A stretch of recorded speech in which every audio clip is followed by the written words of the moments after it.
true self shines as a star. I'm ascending as a spirit in flight. Oh, powers of light. I am grateful for all right, welcome to Offworld with JMC. This is our second episode. We publish and produce this monthly, and we have a great show lined up. Joining me today is Dr. Michael Salla and Bishop Jim O'Connor. Before we bring on our guests, President Trump promised transparency. He delivered, as the tranches of off-world activity are now being released. Over 1 billion people have already visited war.gov/UFO. But this is only the beginning. The files are coming in waves, and what they reveal will challenge over time everything you thought you knew about history, humanity, and your place in this very universe. Is humanity much older than we realize? Have we lived other lives in other realms? The benevolent races want us to remember who we are, so we can become a sovereign civilization and join the galactic community. Some say they are demons and are actually here to cause us harm. We'll break that down. The timing is no coincidence. 10 scientists died or went missing. The NASA board was terminated by President Trump. Steven Spielberg's Disclosure Day hit the theaters, all converging at the same time. And in 1954, the Greada Treaty, a deal Eisenhower signed with the Greys, an alien type, that allowed abductions in exchange for technology, a treaty that was broken, a treaty Trump is now closing the loop on. And so, in the premiere episode with Alex Collier, and Alex will be joining us again next month, in the premiere episode of Offworld with Alex Collier and retired Delta Forces Colonel Chuck Sells, you see them on the screen, they revealed that many souls from the future have incarnated here to right a terrible, terrible wrong, to course correct humanity before it's too late. Alex, in the premiere episode of Offworld, left us with a closing message, quote, "It's not about the extraterrestrials, John.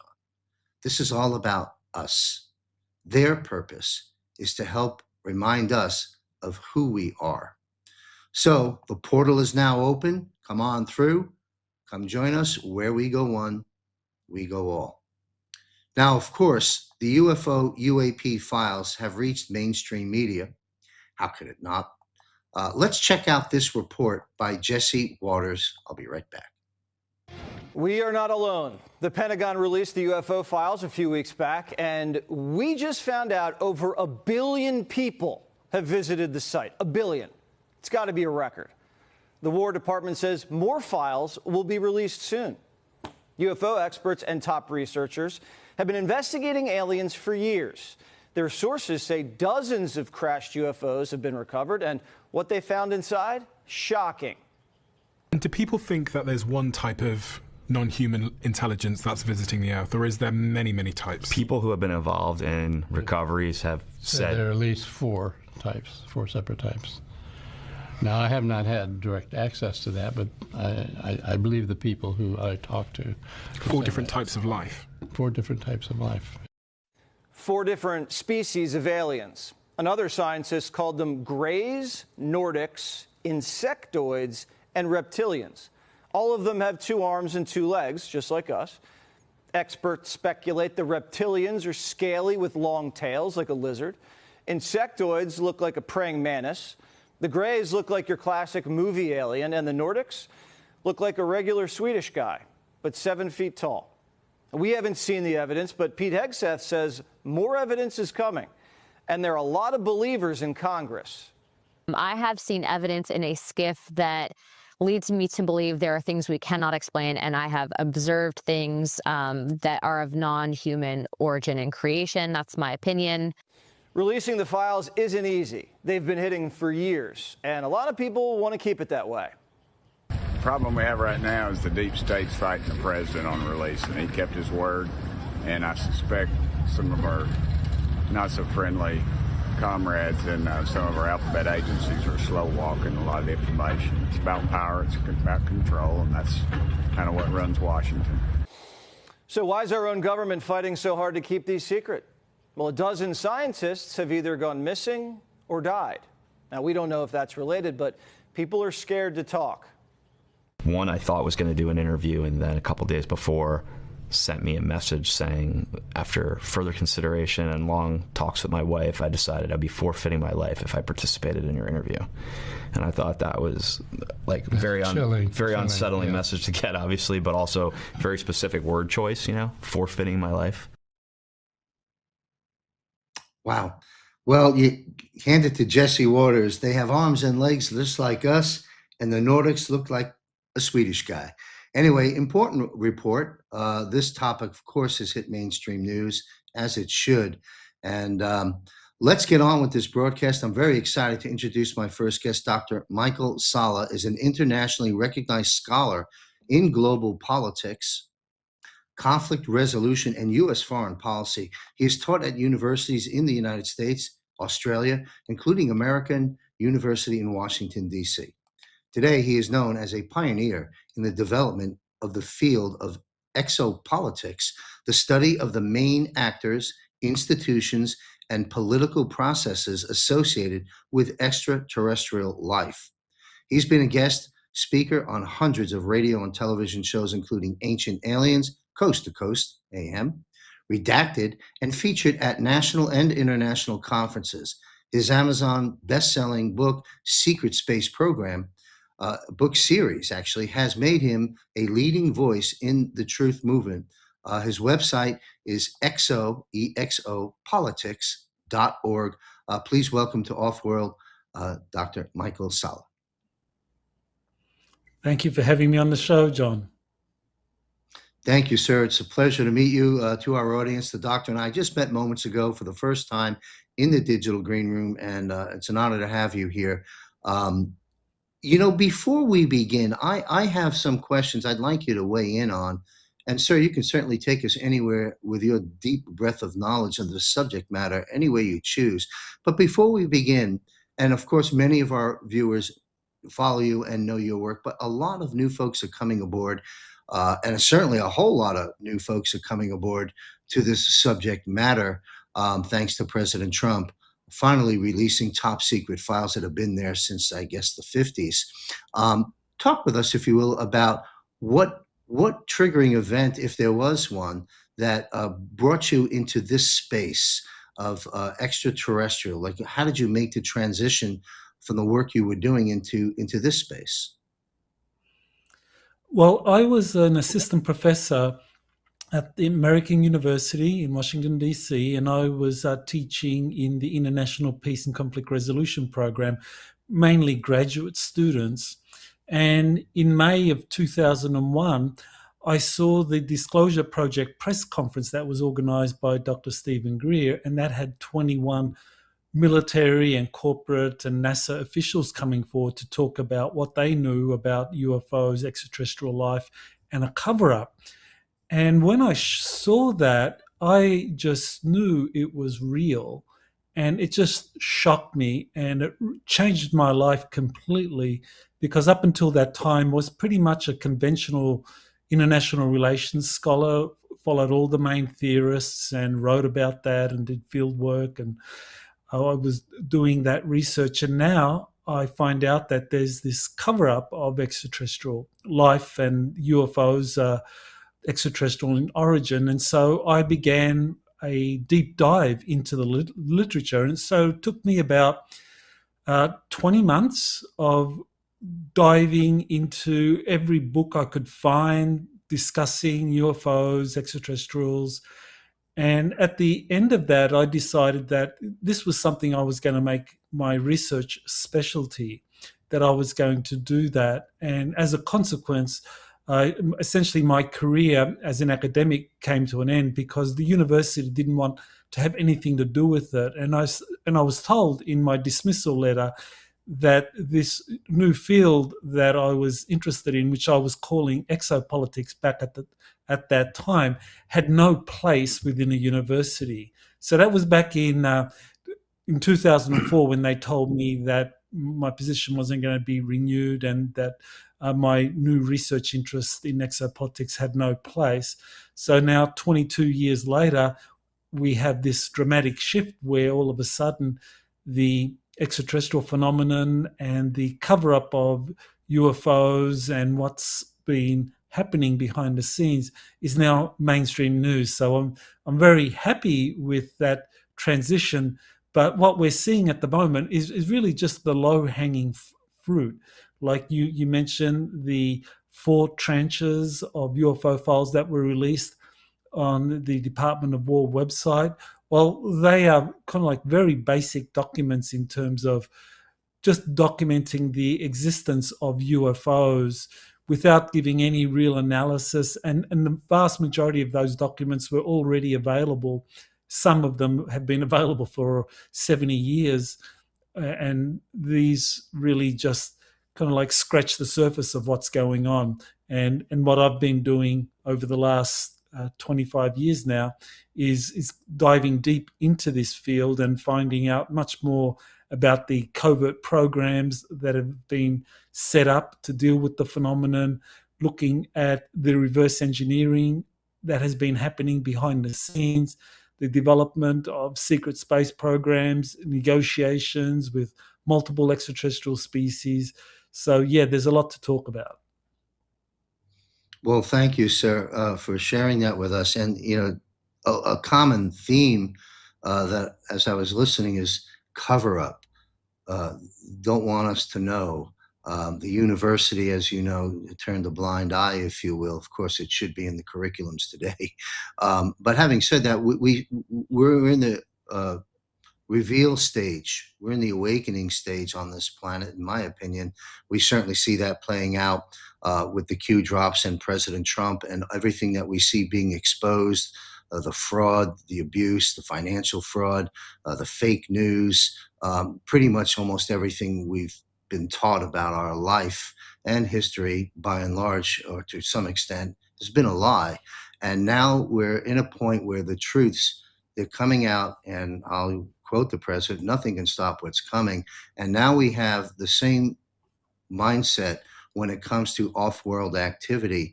Why would you say, what is your thought process that certain people in military, government, and academia want to put, to use this word, the kibosh on this, or would prefer to just keep it locked up in the closet, put it in some craft and send it off into the universe, never to be found out by humans? Why do you think they're so concerned about denying the things that you know to be true? I think there's multiple reasons for that. I mean, one of the kind of more obvious ones is that if you reveal the existence of extraterrestrial visitors from other solar systems, then immediately the question that's going to arise among many scientists is, well, what kind of energy systems and propulsion systems did they use? It's certainly not gasoline or kerosene or fossil fuels. I mean, they've been using sophisticated anti-gravity drives, antimatter, torsion field propulsion systems, many types of ways in which you can travel great distances, and also power sources. This is where we get into the whole idea of free energy, 0-point energy, being able to extract energy from the quantum flux that exists all around us. That would make the fossil fuel industry irrelevant overnight. And because of the major oil interests that exist and the many industries that would collapse if the oil industry collapsed, that's one of the factors for why they're not releasing it. The other factor is the national security implications. The question that a lot of people would ask is, well, if you have these visitors coming from other planets, other solar systems, can you defend us from them in case it turns out that some of them have negative agendas? And the simple answer up until recently has been no. And I think one of the reasons why you had President Trump setting up the US Space Force in his first administration was to give this foundation for being able to deal with this kind of national security concern that many people would have, that there is actually a military service now dedicated to space affairs that could deal with a off-world presence that proves to be hostile. So I think that was also one of the factors for why they've kept it secret for so long, and why now, of all times, you have President Trump actually being behind the push for disclosure, because now I think they've reached the point where they could tell the American public with confidence that, well, sure, the extraterrestrials have advanced tech, but guess what? We also have our own advanced tech, and we can defend ourselves because we've been studying this phenomenon for over 80 years now. We've understood their technologies. We've reverse engineered those. And so that's another factor. And the final one I want to just kind of like bring up is that if you go back to the 1940s, 1950s, what you'll find is that there has been agreements reached with some of these extraterrestrial visitors, kind of like, not unlike Meiji Japan in the 1800s, when the European and the American showed up with vastly superior technology, and so the Japanese emperor made deals with them, and they wanted to basically industrialize Japan so that they could compete with these very powerful white colonial powers from overseas. Well, in a similar vein, we have been in this race to study and reverse engineer these extraterrestrial technologies to get to this point where we have some kind of parity with their technologies. And I think that's why now, of all times, we are at this point where the disclosure process is being rolled out, because ultimately I think the decision has been made by President Trump and people within his national security system that disclosing some of the truth, not all of it, but some of it, will actually help propel the US military industrial complex forward to develop bigger, more powerful weapons technologies to defend us or defend our planet, if needed, against hostile extraterrestrial visitors. Thank you, sir. So the two big takeaways there is, which makes all the sense in the world. I'm glad you brought it to my attention, why they've sort of kept it a secret all this time. And it makes sense. Money, control, the oil industry, if you will, and related businesses, and certainly national security. I, for one, an open arms with this. I trust God. I believe God ordained President Trump, and I have my faith, trust, and confidence in the plan that is unfolding here in our country to bring back our constitutional republic. We've got the military, the White Hats, the president, and now we have these files. Am I right, sir? From the 1950s, Dwight Eisenhower, that's the first time we would have documentation within government at high levels creating these top secret files. Is that accurate? Was it in the 1950s? Well, actually, it goes a little bit earlier than that. I mean, you had something called Project Sign, where there was a study of the UFO phenomenon by experts from the Air Material Command at Dayton, Ohio. And the experts, these are Air Force technical experts that were studying UFO reports, hundreds of UFO reports at the time. And their conclusion was that the extraterrestrial phenomenon was the best explanation for the origin of those UFO craft. Well, the then chairman of the U.S. Air Force, General Hoyt Vandenberg, he said he rejected that report. He said, no, you got to rewrite it and exclude the extraterrestrial hypothesis, because we don't want people knowing that we have extraterrestrial visitors. And so that's when you had the Air Force experts having to rewrite their own report, which recommended that the extraterrestrial hypothesis was the best explanation, to then say that, no, well, we don't know what these UFOs are. And so then that's when you had the Air Force officers involved in studying the UFO phenomenon deciding that this was a thankless task, and so it became known as Project Grudge because no Air Force expert wanted to touch it because the truth was something that was being covered up. Interesting. Wow, you're a treasure trove of information that I'm learning about. Fascinating. And I think of Rod Serling. Remember the old black and white TV show, The Twilight Zone? And that era. Black and white television back in the day. UFOs were always introduced.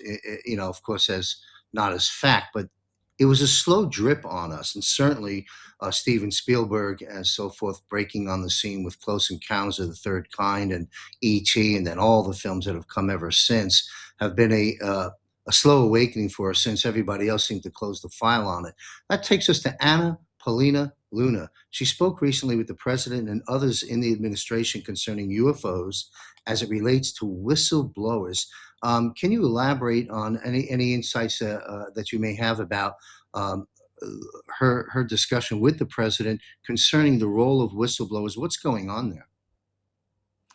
Well, Anna Paulina Luna is part of this UAP caucus that's in the House of Representatives, which is about a half a dozen members of Congress who have been very active in promoting UFO disclosure. And they've been attending meetings in sensitive compartmented information facilities, or SCIFs, and they've been hearing some reports from different whistleblowers that concern classified information about UFO crash retrieval operations that have been occurring going all the way back to the 1940s.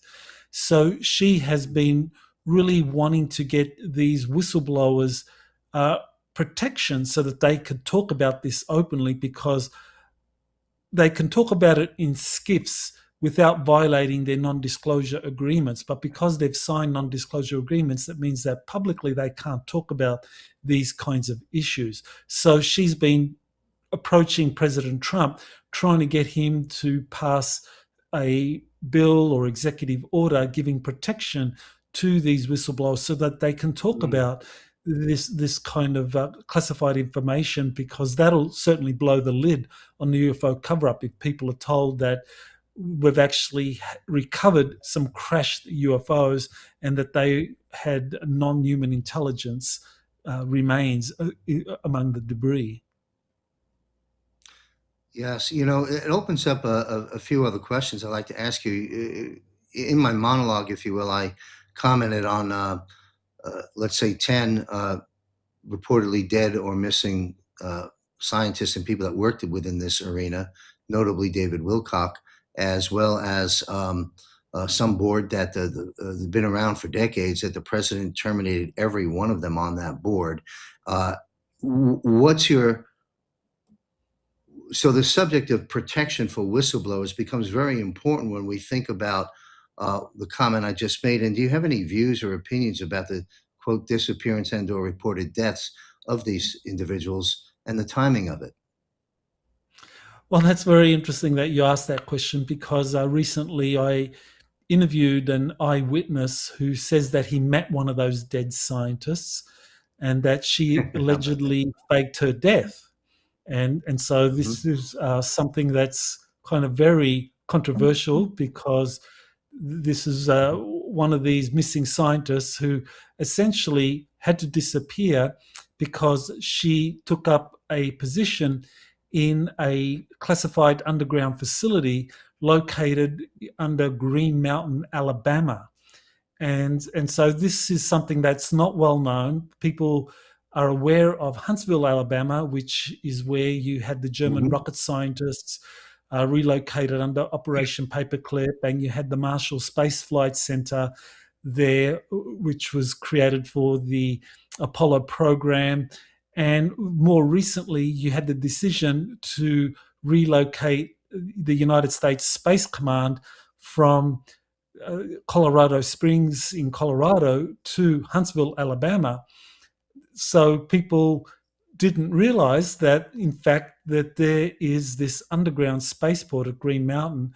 And I did some research which found about a dozen newspaper reports discussing this Green Mountain underground base that was being constructed back in the 1950s. So from 1954 to 1957, there's about a dozen newspaper reports, local newspaper reports, describing this underground base that was going to be called or used as a junior Pentagon, so as a kind of backup to the Pentagon in case of a nuclear attack.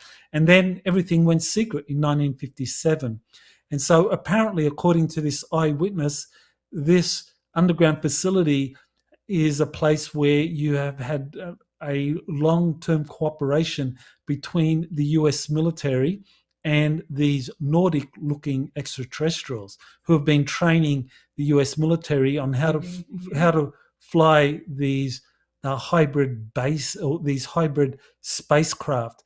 So that is one of the things I've been discussing. We're talking about your book, and I understand it may be a series, Secret Space Programs. Give us a 40,000-foot view, if you will, synopsis of what the reader will glean from this book, Secret Space Programs, available, of course, at Amazon.com. Right. Well, I have a 7-volume series on secret space programs where I discuss the history of the reverse engineering by these different military services in the United States as well as China. And I also discuss the creation of the US Space Force, which has been done to integrate some of these classified space programs that were developed by the Air Force and the Navy under one umbrella.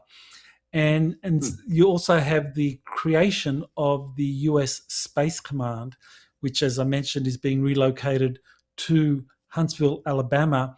And the purpose of that is to integrate all of these military space programs that have been secretly developed by the different military services. Even the Marine Corps and the Army have had aspects of their covert branches working on these secret space programs. So there has been an effort to try to integrate these secret space programs in a new service called the Space Force, and to release the advanced technologies that were developed secretly in corporate laboratories or in these underground facilities such as Green Mountain, Alabama, in cooperation with Nordic-looking extraterrestrials, and to release all of this in a space program that could present itself as something that has newly developed all these technologies, because that's one of the other aspects of the disclosure problem that the president is trying to deal with, which is that what you don't want to do is reveal the existence of these long-term agreements with different extraterrestrial civilizations and these underground bases where they've been doing all kinds of reverse engineering and genetic tests and all these kind of classified medical programs, some of which involve abducted civilians that have been taken into these facilities. The last thing you want to do is reveal the existence of these that going back to the 1950s and 60s, because then you'd open yourself up to class action lawsuits as well as a lot of very angry citizens. So what they're trying to do is present all of these advanced technologies that have been developed over the last 70, 80 years as something that has been recently developed under this new military service called Space Force. So there is this attempt to reveal and make all of these classified secret space program technologies open source, but doing it in a way which makes it look like it's new rather than something that was done using a lot of kind of like funding sources that were illicit and a lot of activities that were really very unethical and even criminal in some aspects. Wow, thank you. Yeah, I think we can conclude in part that there's a lot more coming our way, and certainly to the point you've made, it has to be done responsibly by the administration, and that's why we're starting to see some of these images and some of this information, and I believe it'll be a fire hose come next year. Jesse Waters highlighted the grays. Maybe we have an image. Jesse Waters highlighted the grays, the reptilians, the Nordics, and the insectoids to our producer. There we go. What can you tell us about these or any others, perhaps from a much longer list? I know it's hard to read this. Let's go full screen just for one moment to my producer with 35 types of aliens. If we have, thank you, sir. We can see, at least from this screenshot put together, 28 different, I'll call them off-planet entities. I guess I'll slide into the proper terminology at some point. But again, back to the three panel. Jesse Waters highlighted the grays, the reptilians, the Nordics, and insectoids. Any comments about those four, or any comments about the existence of perhaps 25 or 30 different types? What are your views from the research and knowledge that you have? Yes, there are definitely many different types of extraterrestrial visitors. Some estimates go into the hundreds in terms of how many there are. But I think the reference to 4 different extraterrestrial species that Jesse Walters talked about, I think that is part of the disclosure scenario that is slowly being unveiled. I mean, the original source for that kind of like description of those 4 races was the Dr. Eric Davis, who has a long history of working in these covert programs, along with Dr. Hal Puthoff. And so they began talking about those 4 races, and you showed the clip where they were in a kind of roundtable discussion discussing those races. And I think they're doing that because they want to roll out the existence of many different extraterrestrial civilizations in a way that can be easily digested by the American public and even the world public. So you start off with 4 that are well described in the literature, and as you mentioned them all, and this is something that would enable the administration to pitch disclosure in a way where they could say, well, there's some friendly races and also some races that we're not too sure about, that are enigmatic. And so what we want is increased funding. And I don't think it's an accident that you have the renaming of the Department of Defense, the Department of War, and also the increase in funding from roughly $900 billion in 2026 to $1.5 trillion in 2027 under the National Defense Authorization Act.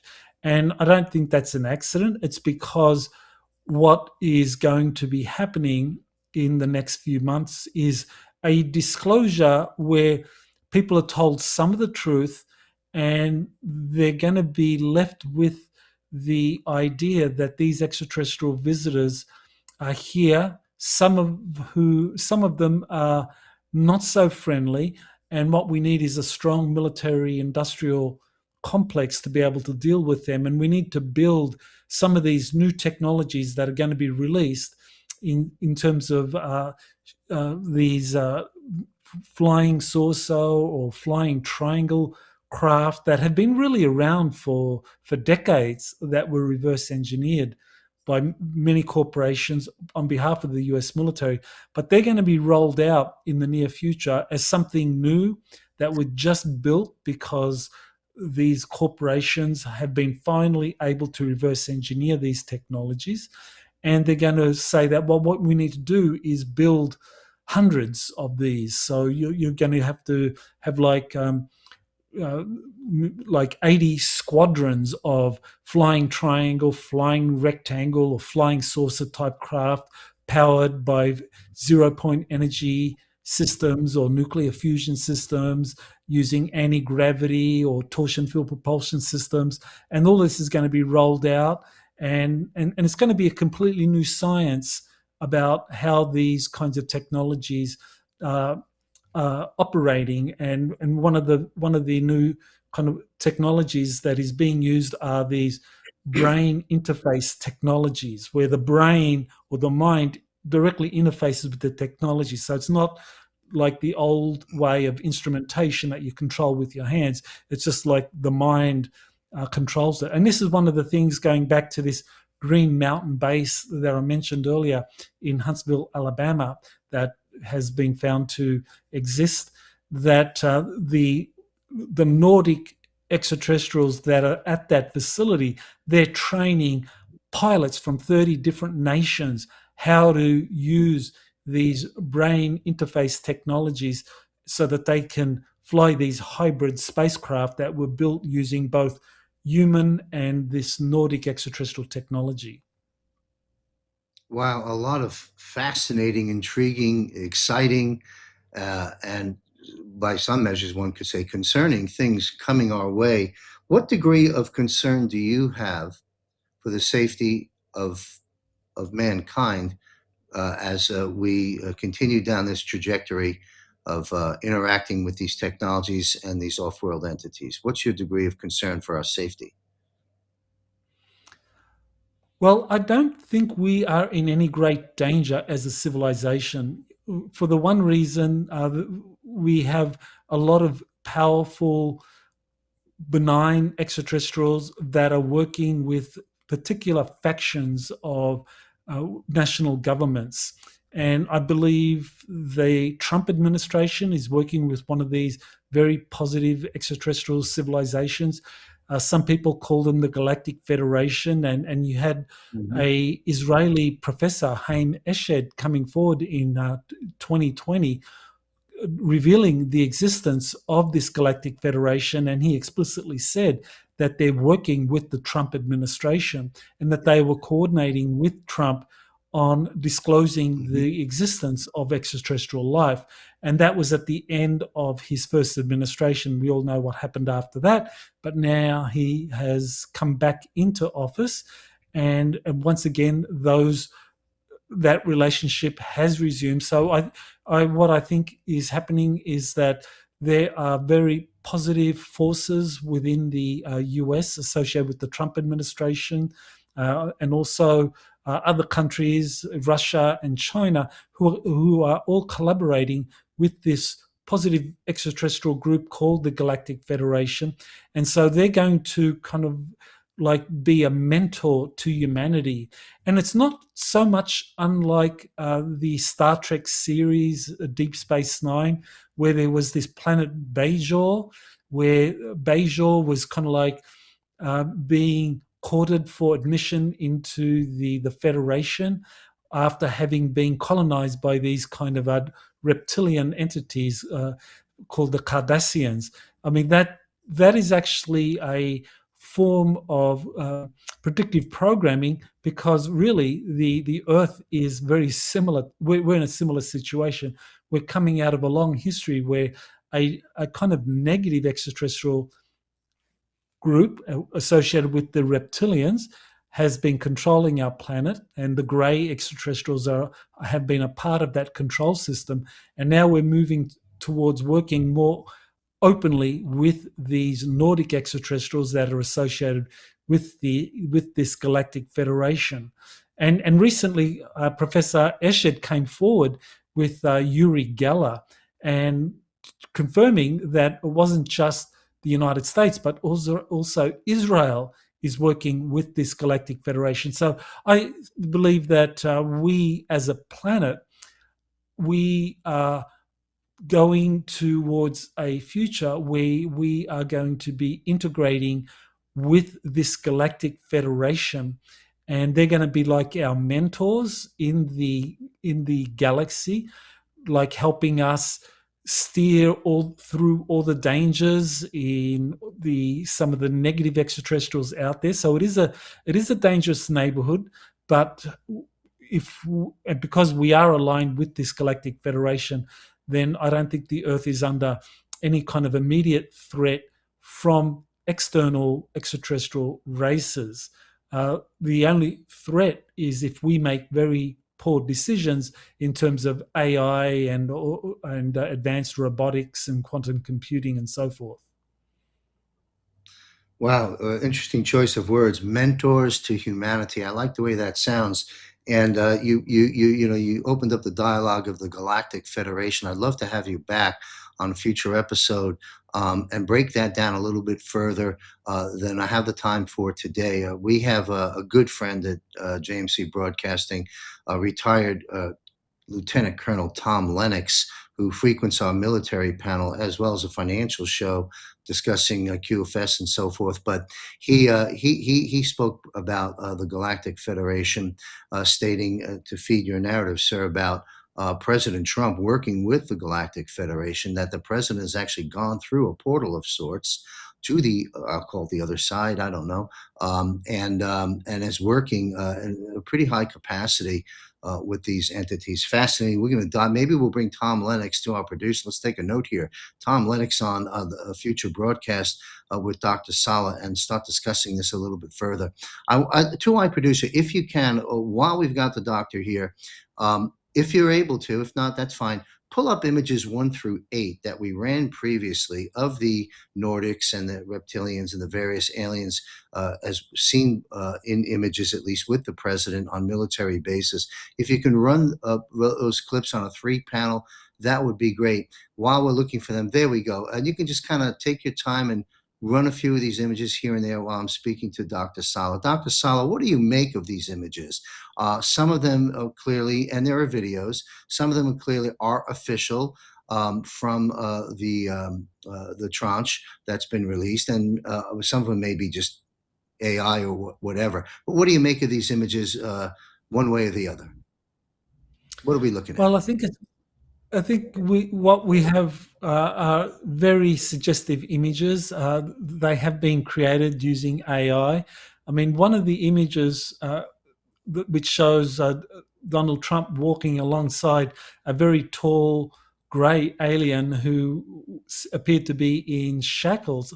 I think he was signaling there very clearly that we're in control of this phenomenon. I mean, that was the subliminal messaging coming through, that this is real, extraterrestrials are here. Some of them are kind of enigmatic and have been doing strange things, but we've got this under control.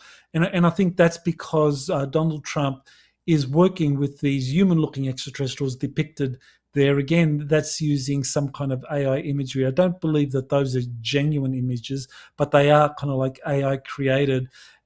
But I think that they've been released because they accurately depict the kind of ongoing negotiations and dialogues that Trump has been having with these human-looking extraterrestrials that are part of this Galactic Federation. And so what I think we are going to be witnessing in the months ahead is more and more disclosures that extraterrestrial life is real, they're here. Some are not so friendly, enigmatic, have been involved in these hybrid genetic experiments. And so you've had some members of Congress, Matt Gaetz, for example, and Tim Burchett talking about this alien hybrid program where there have been experiments done to alter the genetics of people or future adults in the womb while they're in their mother's womb and have had their genetics altered. So when they are born, they have these advanced abilities such as telepathy, and that they can communicate with the extraterrestrials. So these are one of the things that are being released, that these different aliens have histories that go back a long time on our planet. Some of them are more positive than others, but Trump is really signaling that we're in control of all of this. And I think that he has been working for some time now with these positive extraterrestrials, and it goes back even to his uncle, John Trump, who I believe was working in some of these reverse engineering programs and was probably introduced to some of these human-looking extraterrestrials. So there's a kind of family tradition here of Trump and his uncle being associated with these extraterrestrials, helping seed advanced technologies to humanity so that the day would arrive, which is coming upon us very soon, that their existence can be revealed, and technologically we as a civilization can make the transition from being a kind of like a isolated xenophobic planetary civilization to something much more open and willing to integrate with the rest of the galaxy. Thank you. So you invoked President Trump's uncle, John Trump, MIT professor, of course, passed on. That leads me to Nikola Tesla. Would you speculate, and I think that's probably the right word, unless you know definitively, would you speculate that Nikola Tesla may have had access, I mean, his incredible discoveries that have been suppressed, that are being unsuppressed as we speak, it seems. Would you speculate, or do you know, if Nikola Tesla was tapped into some of these off-world entities, which led him to some of his discoveries?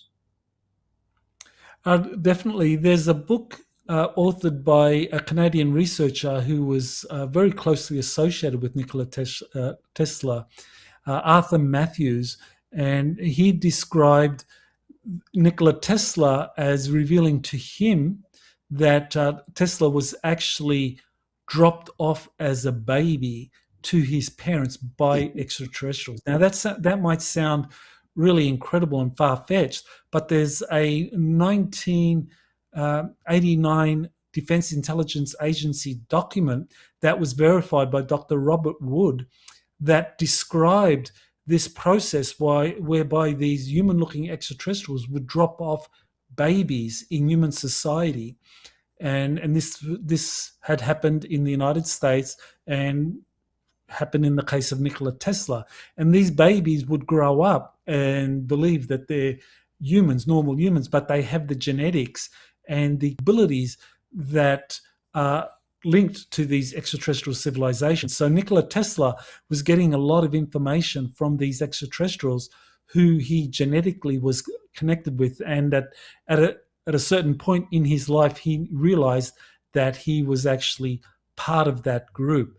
And there are others who have been associated with this phenomenon of these extraterrestrials being dropped off to help our civilization move forward. So Tesla was definitely, I think, a highly gifted individual who was being helped by these off-world civilizations to introduce to humanity very advanced technologies that had the potential back in the early 1900s to leapfrog us into a kind of galactic era. But that was all stopped for reasons that are well known by very powerful industrial magnates who didn't want to introduce free energy and so forth. Yeah, wow. I guess my speculation in asking that question was in the vicinity of reality in terms of your answer with Nikola Tesla. It's fascinating. And I think of Fred Flintstone, yabba dabba do, right? He's got his little car and he's kickstarting it and running. Boy, folks, our viewers, we've come a long, long way, and things have been happening behind the scenes that we have not been aware of all these decades. And it leads me to clones. And masking, and we certainly seen that. I know my audience is well aware of the cloning that goes on. Who's walking around in masks? Our great Commander-in-Chief and President Donald J. Trump has alluded to the term central casting probably hundreds of times on camera. And so this is not a conspiracy. In fact, the president's trying to wake us up with alluding to central casting as often as he does. I invoke that because I want to ask you about the reptilians. I've always been asked this when I used to do the public speeches at Clay Clark, General Flynn's Reawaken tour back in the day. People would come up to me, in various public areas and ask me about reptilians. Why wasn't I covering it on American Media Periscope at the time? And so we're covering it now. Reptilians, are they among us? What are these shapeshifters about? You see the eyes, you see the faces, you see these things. Sure, we can deduce it to AI. It's been manipulated or digitally enhanced and controlled, which may be the case in some times. But I'm going to challenge that narrative as the only narrative. Are reptilians here? Talk about the reptilians and anything you want to unpack. And I have to say this to our audience. This show's run a little longer than I anticipated because my follow-ups with Dr. Salla are taking me off my scripted questions, but we need to go there. You're a wealth of information. What's your take on reptilians? Are they here? Shape-shifting? What is all this about?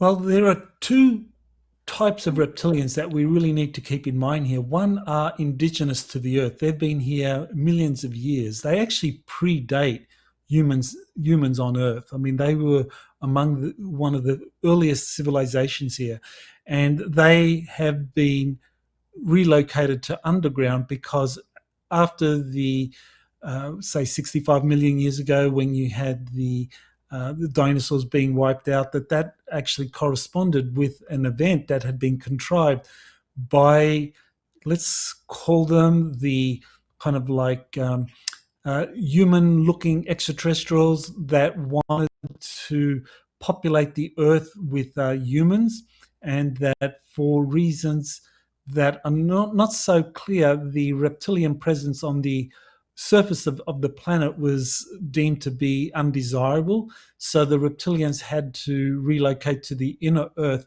And so then that's when you began to have human civilizations appear on the surface. And these indigenous reptilians that went underground, they have appeared in different religious traditions as the kind of serpent people. They've been called like the Nagas in the Hindu traditions. You have the serpent in the Garden of Eden. And then there's an off-world race, which are much more aggressive, much more powerful, that are called the Draconians. And they are an imperial reptilian race. And they look upon humans as a very barbaric, inferior species and also as a food source. And so they have been involved in controlling our planet for recent history, ever since the end of the Atlantean civilization, which was really a highly advanced human civilization on the Earth that really was on the verge of full partnership with the Galactic Federation, but for reasons concerning infiltration by these different extraterrestrial reptilian groups, some indigenous to the Earth, Atlantis collapsed upon itself because it was torn apart by factions. And then you had like the next 12,000 years or so, a period where you have these reptilians, especially these off-world Draconians, playing bigger and bigger roles in controlling our planet. But there were also human-looking extraterrestrials that have been involved as well, called the Anunnaki. And so there's been this competition and struggle between these reptilians, these off-world Draconians, and these humans, and that are associated with the Anunnaki. And the Galactic Federation kind of like straddles those different factions. To break down in future broadcasts, if you come back and visit with us, what's Atlantis you raised, what's going on in Antarctica, again, the Galactic Federation and the Anunnaki. I'd like to, you mentioned a food source, some of them use this as a food source. I'll throw a little warning to them. You're going to have a serious indigestion if you eat some of the Republicans and Democrats that are out there today, because they're pretty toxic. But moving on at a more serious note, we are on the verge of activating a very advanced AI system already at play, and technologies including zero gravity, medbed frequencies, vibrational healing, free energy, and the QFS, for example, just to lump together some of the advances in science there and technology, rather. So some of these discoveries, again, date back to Tesla. I have a two-part question. One, Have we been working? Well, you've already answered this. We have been working with off-world entities, and so we don't need to go there. Had these questions written out before we spoke, and you've already addressed that. But let's see, why is it that you believe President Trump and the Department of War have decided at this time in history to reveal these clearly long hidden files and secrets concerning off-world activity? Any dot can be connected in your opinion as to why now? I think it's because there's been a realization that dealing with these off-world extraterrestrial visitors using covert programs that are largely unknown to the vast majority of the Earth's population leave us at a severe disadvantage. And these are reasons that have been described many, many times by scientists involved in these classified programs involving reverse engineering. Because of the secrecy is so stringent that advances are very, very slow, and they're unable to overcome a lot of the problems involved in reverse engineering and understanding some of these off-world technologies and how to apply them in our circumstances. There was a group called the Jason Society, which still exists, which was a group of open source scientists in universities that were being called upon to look at some of these problems that were being encountered in the classified programs and see if they could give them assistance.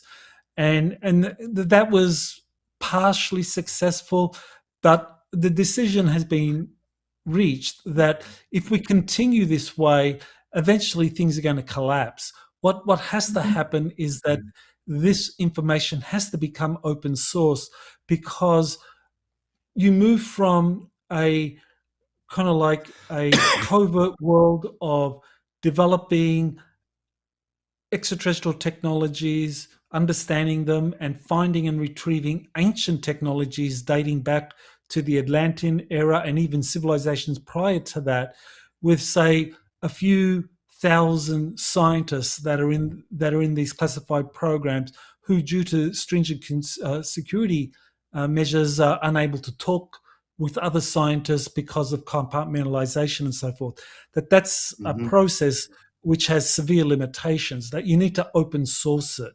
You need to go from just a few thousand scientists working in these classified programs to millions of scientists. And the way you do that is you reveal the existence of extraterrestrial life. You reveal the existence not just of these recovered extraterrestrial technologies, but also the discovery of these ancient technologies dating back to Atlantis and even earlier, and just get the best minds in universities to work on these, to understand them. And the people in the military, especially in the US Space Force and the Space Command, they know this, they understand this. And so that's why they're behind the push for disclosure. That's why a lot of these military whistleblowers are able to come forward and talk about it without being killed, which would have happened 10, 20 years ago. But today they're being protected.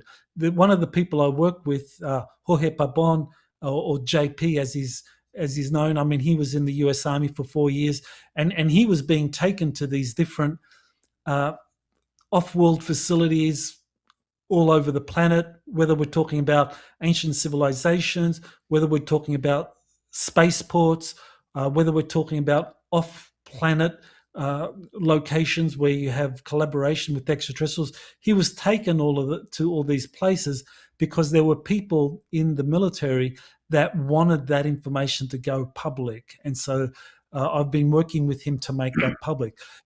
So the military want all this to come out because the bottom line is they want the kind of military industrial complex to produce more advanced technologies so that we can stand toe to toe with some of these more threatening off-world species such as the Draconians.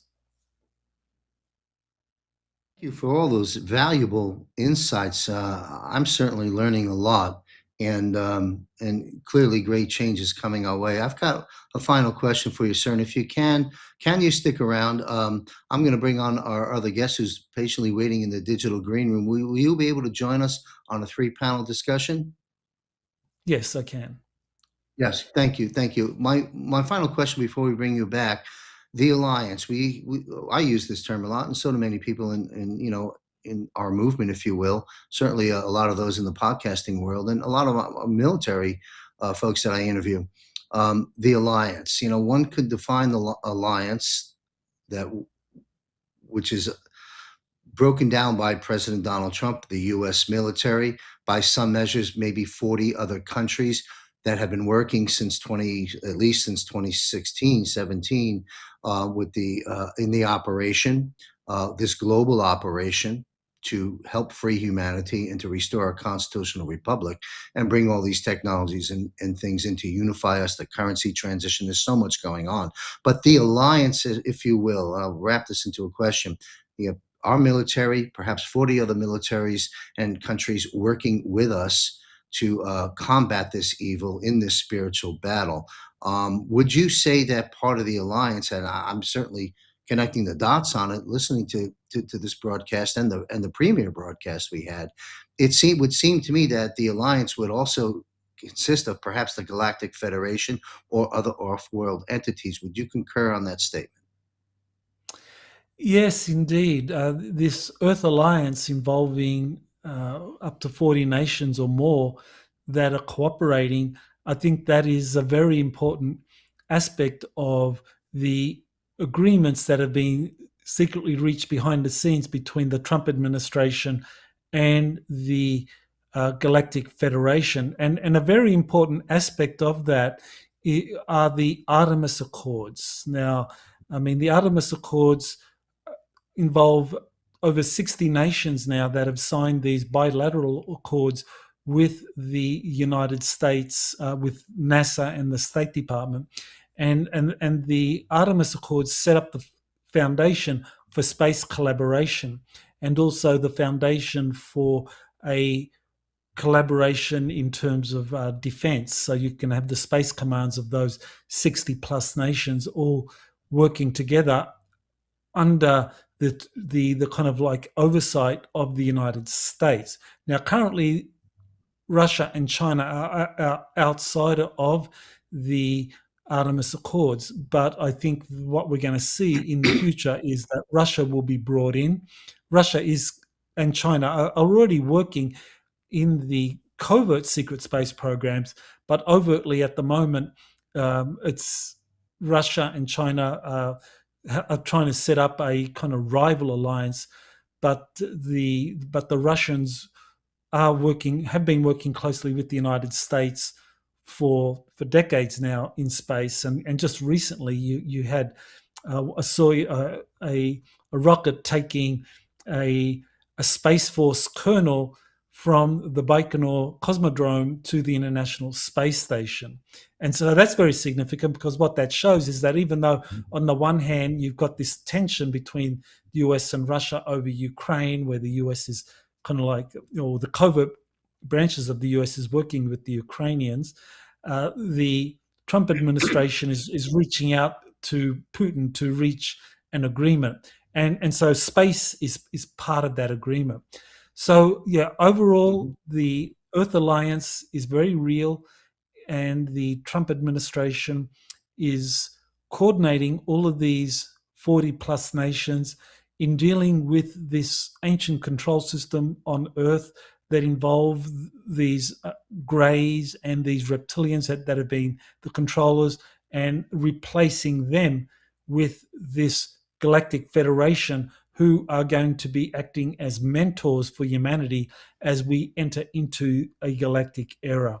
And so the Earth Alliance is part of that process, and all of those countries recognize that the US is the lead nation in taking us forward into this galactic age, which is why the Artemis Accords have been proved to be so popular. Well, thank you for those insights and clarification. This has been a very content-rich segment, and I greatly appreciate you, Dr. Michael Salla, exopolitics.org. Have a seat in the digital green room, sir. Appreciate you very much. We'll have you back in just a moment. And I'd like to introduce our next guest. Bishop Jim O'Connor has successfully performed 41 exorcisms and over 50 miraculous healings. Bishop Jim, an MBA graduate and retired infantry officer, found the cloth later on in life.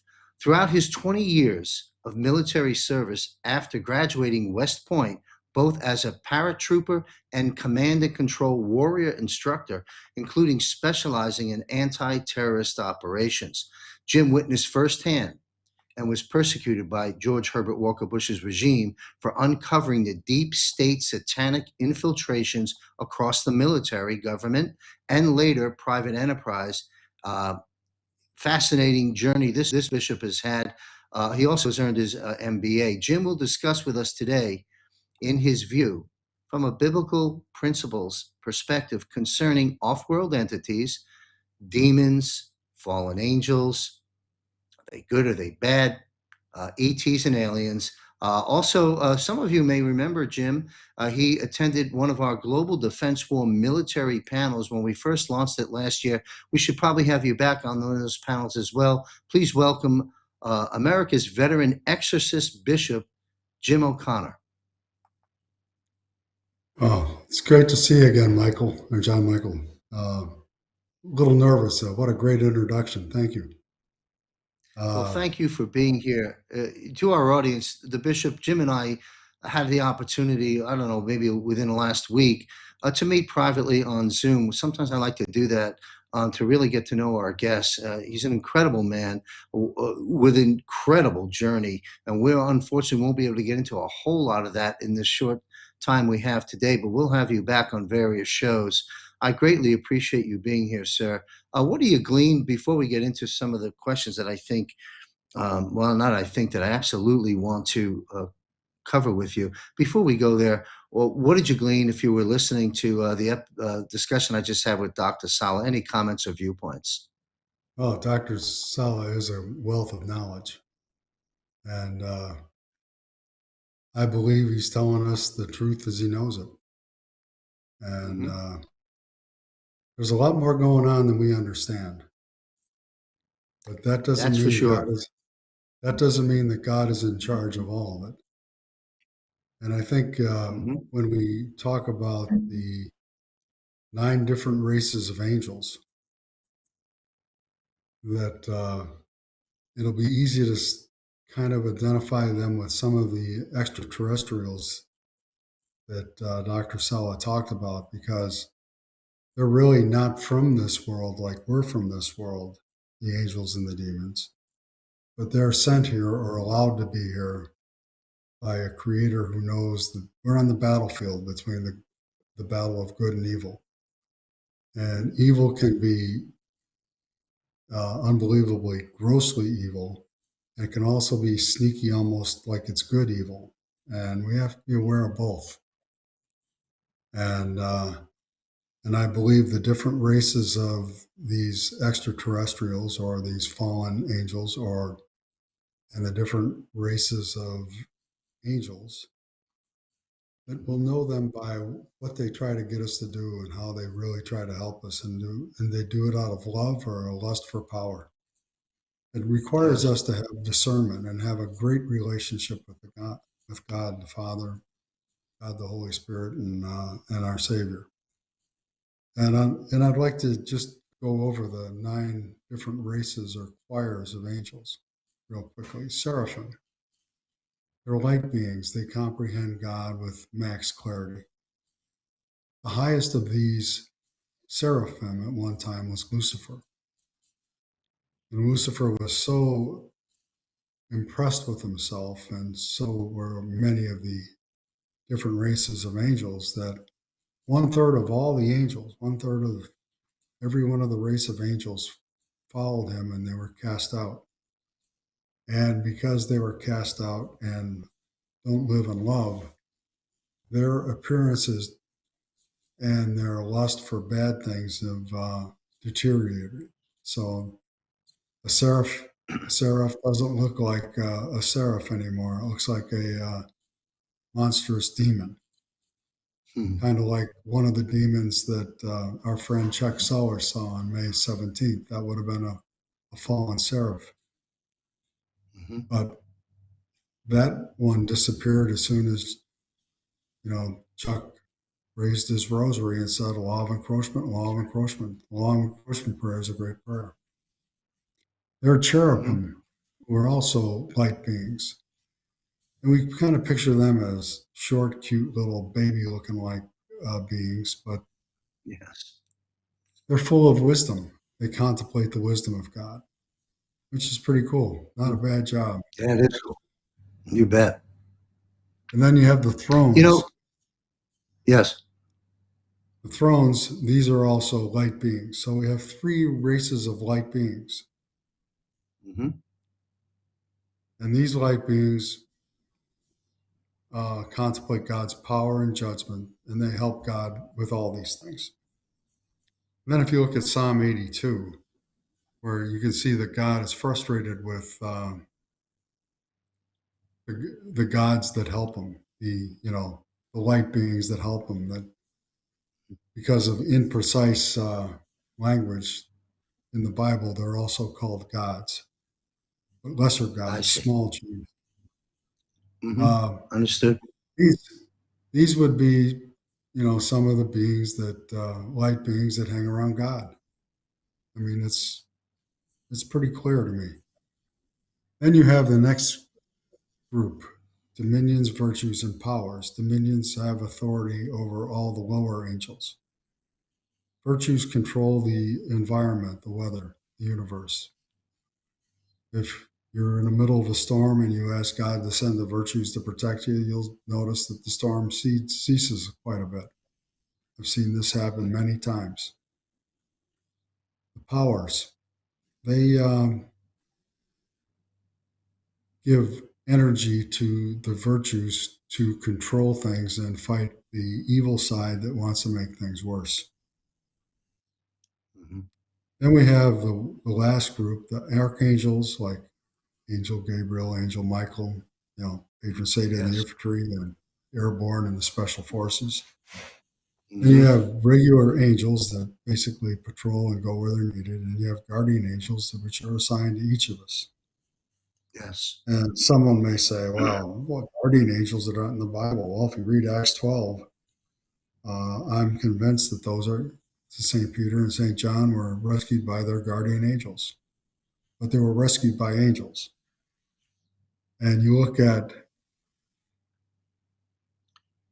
in Exodus 23:20, God is talking to Moses and he said, see, I'm sending an angel ahead of you to guard you along your way and to bring you to the place I've prepared for you.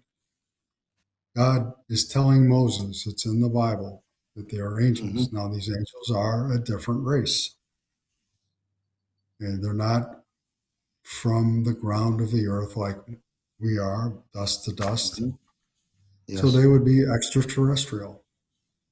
And the fact that we're going to learn that God is much bigger than the little box that most of the religions put him in, Well probably said. learn that there, we'll probably learn that there are lots of other intelligent beings, some good, some bad. And as this war between good and evil culminates on this earth, we're going to be exposed to things that will be different than we expect. But that doesn't diminish anything about the beauty, the power, the love, the glory, the strength, the creativity of God. The fact that we Absolutely. can even understand a little bit about God makes us pretty gifted. But we're in the image and likeness of God. We have a mind. We don't have the same kind of mind that God has.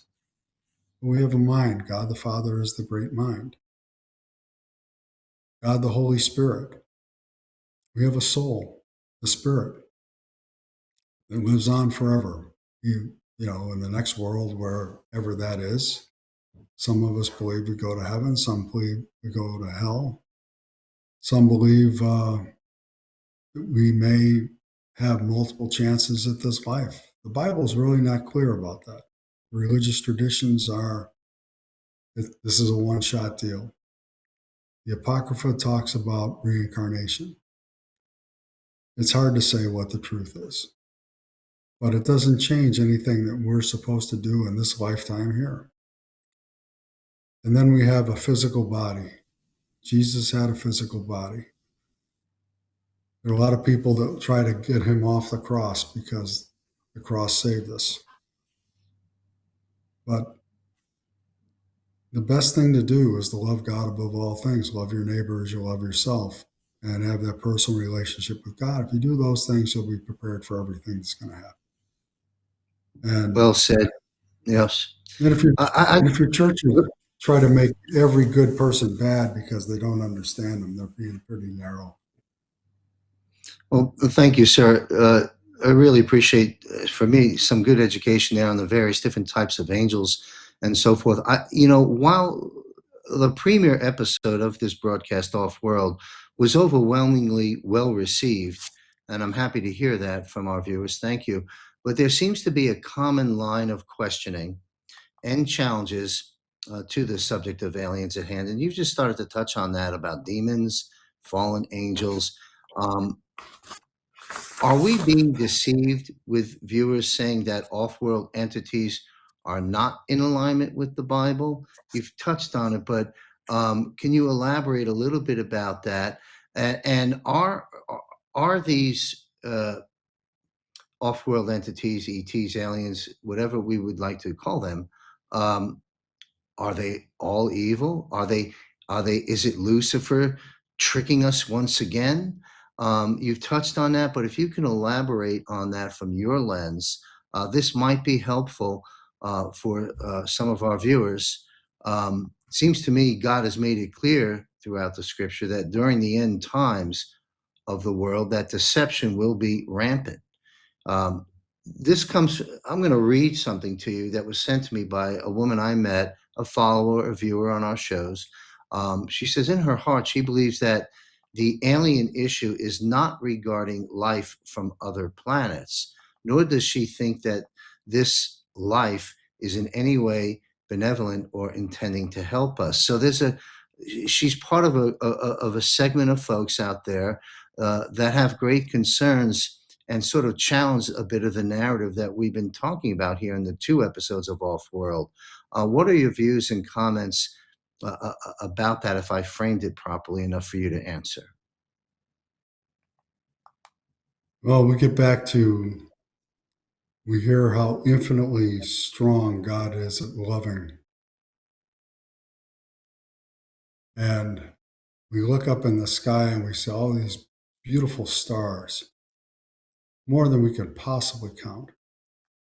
And we hear some of the great tales of the great heroes in the Bible, like Abraham, Isaac, and Jacob, and Moses, Samuel, King David. And, there's rich traditions, but none of it says that this is the only place you've created. Now, God can do whatever God wants, and everything God does is good. So if in his love for his creations, he created more intelligent beings and put them on a planet where they have to look a little different to have the bodies that work on that planet, God, so what? It doesn't change anything about what's really important in our lives. Our lives, we're supposed to know, love, and serve God in this world so we can live happily with him in the next. If there's life on Mars and Venus and all that, it doesn't change what I'm supposed to do, or you are supposed to do, or anyone else is supposed to do. We're supposed to love, and we're not supposed to love evil. Something's evil, we should avoid it. How do we know? Yes. How do you know an apple tree from an orange tree? By its fruit. How do you know a good person from a bad person? By what they do. Talk is cheap. Mm-hmm. I had a football coach who used to drill that into us every practice. Talk is cheap. He wanted us to play hard. He was and he was also an undertaker. So Well, he always had us pretty interesting. motivated because we didn't want to visit him for real, you know. Yeah, you'd rather him be your coach than your undertaker. I'd like to ask you this, sir. You know, it's really I'll just say it straight out as a simple question because this is some of the narrative that has reached me for some of the folks that watched the first episode, and I feel it's worthy of mentioning and getting your view on the record. God is the creator of the universes. God is the creator of all living entities and so forth. Is God the creator of some of the things that we're discussing here, these off-world entities, these other type of life forms? Would God have created all of that? You know, that's one of the more interesting questions that I can tell you honestly, no one knows the answer to. Okay. We all have our theories, and that's okay. But whether God is the direct creator or gave beings the ability to create, it all stems from him in the first place. So, well, there you go. Who actually does? Let's say when I build this table, you have a table here. It's a beautiful table. I build that table. I can say I built the table, but everything I needed to build the table came from God. Yes. And so did those dogs. Yeah, that's my It's late okay. wife's dog, and he's hyper, and unfortunately I knocked my bishop ring on the table and woke him up. That's okay. I really appreciate you weighing in on these very sensitive subjects. And I just ask our audience to listen with love. You know, you get a lot of people throwing a lot of darts. You know, they're sitting on the couch and they're watching folks like me and others, broadcasters and so forth. And, you know, they're the Monday morning quarterbacks. You know what? Listen with love. And we can agree on certain things and perhaps disagree on other things, but we are brothers and sisters. This is a spiritual battle between good and evil, and all of us, good people that haven't been completely taken over by the darker forces, if you will. We need to unite, even with our disagreements. Look what our founding fathers did after all. They threw a few stones at each other, and look what they walked away with. Right? So this is our time to shine in unity. Whether we agree on all issues or not really matters not. We agree on the most fundamental issues, that there is good and evil and that God is in control and God always wins. That's my view. I'd like to, Bishop, if you would stay here with us, I want to bring on Dr. Salla and sort of have see what comes out from the three of us. I do have a few pointed questions to my producer. Let's go three panel and introduce Dr. Michael Salla to Bishop Jim O'Connor. Thank you, gentlemen, for being here. Any feedback, Dr. Salla, on what you've been listening to? We've moved now into the spiritual or religious realm and our creator, the supreme being. What are your views? And they may differ. I'm not quite sure. We're live here, if you will, live to tape. Sure. What feedback would you like to provide from what you've listened to thus far? Well, the way I look at some of the documents that make up the Bible, I mean, I look at these as historical records of events that happened thousands of years ago that were attempted to be put into writing by people using the languages of the time. And so if you look at it, and I agree with what the bishop had to say about angels likely being just that terminology for what we would today call extraterrestrials. I think that is actually very close to the truth, and that was just the language that was used at that time to describe extraterrestrial life. One of the books that is referred to again and again in the literature concerning this kind of connection between extraterrestrials and religion is the Book of Enoch. And I think the Book of Enoch describes a full-fledged battle, space battle, between it described two groups of angels, two groups of warring angels, the fallen angels and the righteous angels led by Archangel Michael fighting on behalf of God in the Book of Enoch. And I think what that Book of Enoch was really referring to was a full-fledged battle between what today we would call the Galactic Federation, which is working with the forces of righteousness and divine light and order, against those that are more predatory, that are like the fallen races, the Draconians, the reptilians, and that what was described in the Book of Enoch is this war, and how that war was perceived by people at the time. And also it discussed such events as the Great Flood, and the Book of Enoch described how the knowledge was handed down from Enoch to his son Methuselah, to Lamech's to his son Lamech, and then eventually Noah was given the warning about the coming flood because of this kind of like unholy degradation that humanity had gone through as a result of the influence of the fallen angels. So yes, I think that there is a lot of overlap between historical religious texts that make up the Bible and these books that are kind of like not included in most editions of the Bible, but certainly they were included in the Ethiopian edition of the Bible, which is the Book of Enoch, that described this kind of like war between extraterrestrials as a kind of war between different angelic groups. Thank you, sir. I remember on the Global Defense War panel not too long, some months ago, actually, many months ago, when we got the tip, if you will, from the president, letting us know he would maybe very well be releasing these files. And the reason I invoked that, what I said off the cuff on the Global Defense War panel was, we seem to be living in a time now where science, technology, and God are kind of coming together, and in some way or another, in my view, my layman's viewpoint, to help humanity and any other entity so that good does triumph over evil. Bishop Jim, your commentary on the Book of Enoch as raised by Dr. Salla.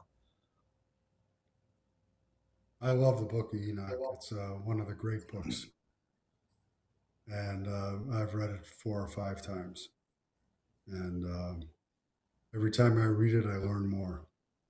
And it is actually included in the Ethiopian Coptic Bible, which is one of the 23 different varieties of Universal Christian, also known as Catholic. It's the Roman Catholics, they're the Western type. The Lutherans are also Catholic because their bishops and priests have lineage that go back all the way to one of the apostles. The Anglicans and the Episcopalians are also Catholic. And you have the National Polish Catholics, which are Orthodox. You have the Greek Orthodox, the Russian Orthodox, the Western Rite Russian Orthodox Church. You have the Coptics in Egypt. You have the Coptics in Ethiopia. There's a lot of different Catholics. And the Ethiopian Bible has 88 books. Wow. The Roman Catholic Bible has 73 books, and the King James Bible has 66 books. So when you say it's in the Bible or not in the Bible, it kind of depends on which Bible you're talking about. And the Book of Jasher, which is also in the Ethiopian Bible, gives us a good idea of extraterrestrials as well. And even in the King James type of Bible, there's Exodus 23:20, where God tells Moses he's sending an angel out, an extraterrestrial. Exodus 23:25, there are 2 cherubims put on the Ark of the Covenant. Why? Because they're to guard the Ark of the Covenant. Isaiah 6:23 talks about this seraph with 6 sets of wings and flies around saying, "Holy, holy, holy is the Lord God of hosts." Ezekiel is taken up in the air. Also, he sees what we would call a UFO today, and that's in St. Jude, and his talks about the archangels being defenders. Abraham had 3 visitors who were extraterrestrials or angels. Hagar was rescued by the mother of Ishmael was rescued by an angel.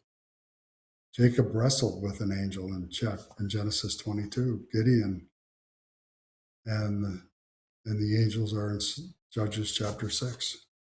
There's all sorts of references to things that are from beyond this world. We don't understand it all. It's okay we don't. But we understand God as much as a human being can, and we understand the more closer we get to Him. It's all about learning what the truth is and then rolling with it. It's not saying, well, we have God in this little box. We can't let Him get out of that box. This religious matrix that's trapping us is keeping us from being spiritual. We have to be spiritual. Jesus was spiritual and religious. That's the example He set. He told us that the Spirit of God could be within us. He tells us that we could be God's children. It's up to us. It's up to us. And if we have an open mind and an open heart and discernment, because it's, nobody needs to get bullshitted about this. Good discernment, we get that from God. Good wisdom, we get that from God. If we lean on God and we learn from some of the very, very smart people, see it from a way that most of us can't, like Dr. Salla, who understands this from a physics point of view. My late wife was a high-energy physicist, so I understand physics a little bit, enough to stay out of trouble with her while she was still alive. But theoretical physics, we're learning about how things can really work because, we're not really these flesh suits. These flesh suits are space suits for planet Earth. We're really a mind and a soul that goes on. We're electric beings. Royal Royce proved that. Tesla proved that. There are some really great geniuses that did good work. And people give Edison a lot of credit. Edison stole a lot of stuff and made sure that Tesla was controlled. Edison's not such a good guy. He was a deep stater. Tesla was an absolute genius. And after we learned how to split the atom, however, we learned how to do that. And that's when the good ETs had to come around so that we wouldn't blow up this planet and destroy all life again. This is a planet that God really loves. And it's inhabited by a race that God really loves. And we just got to let them love us. And we got to love them back.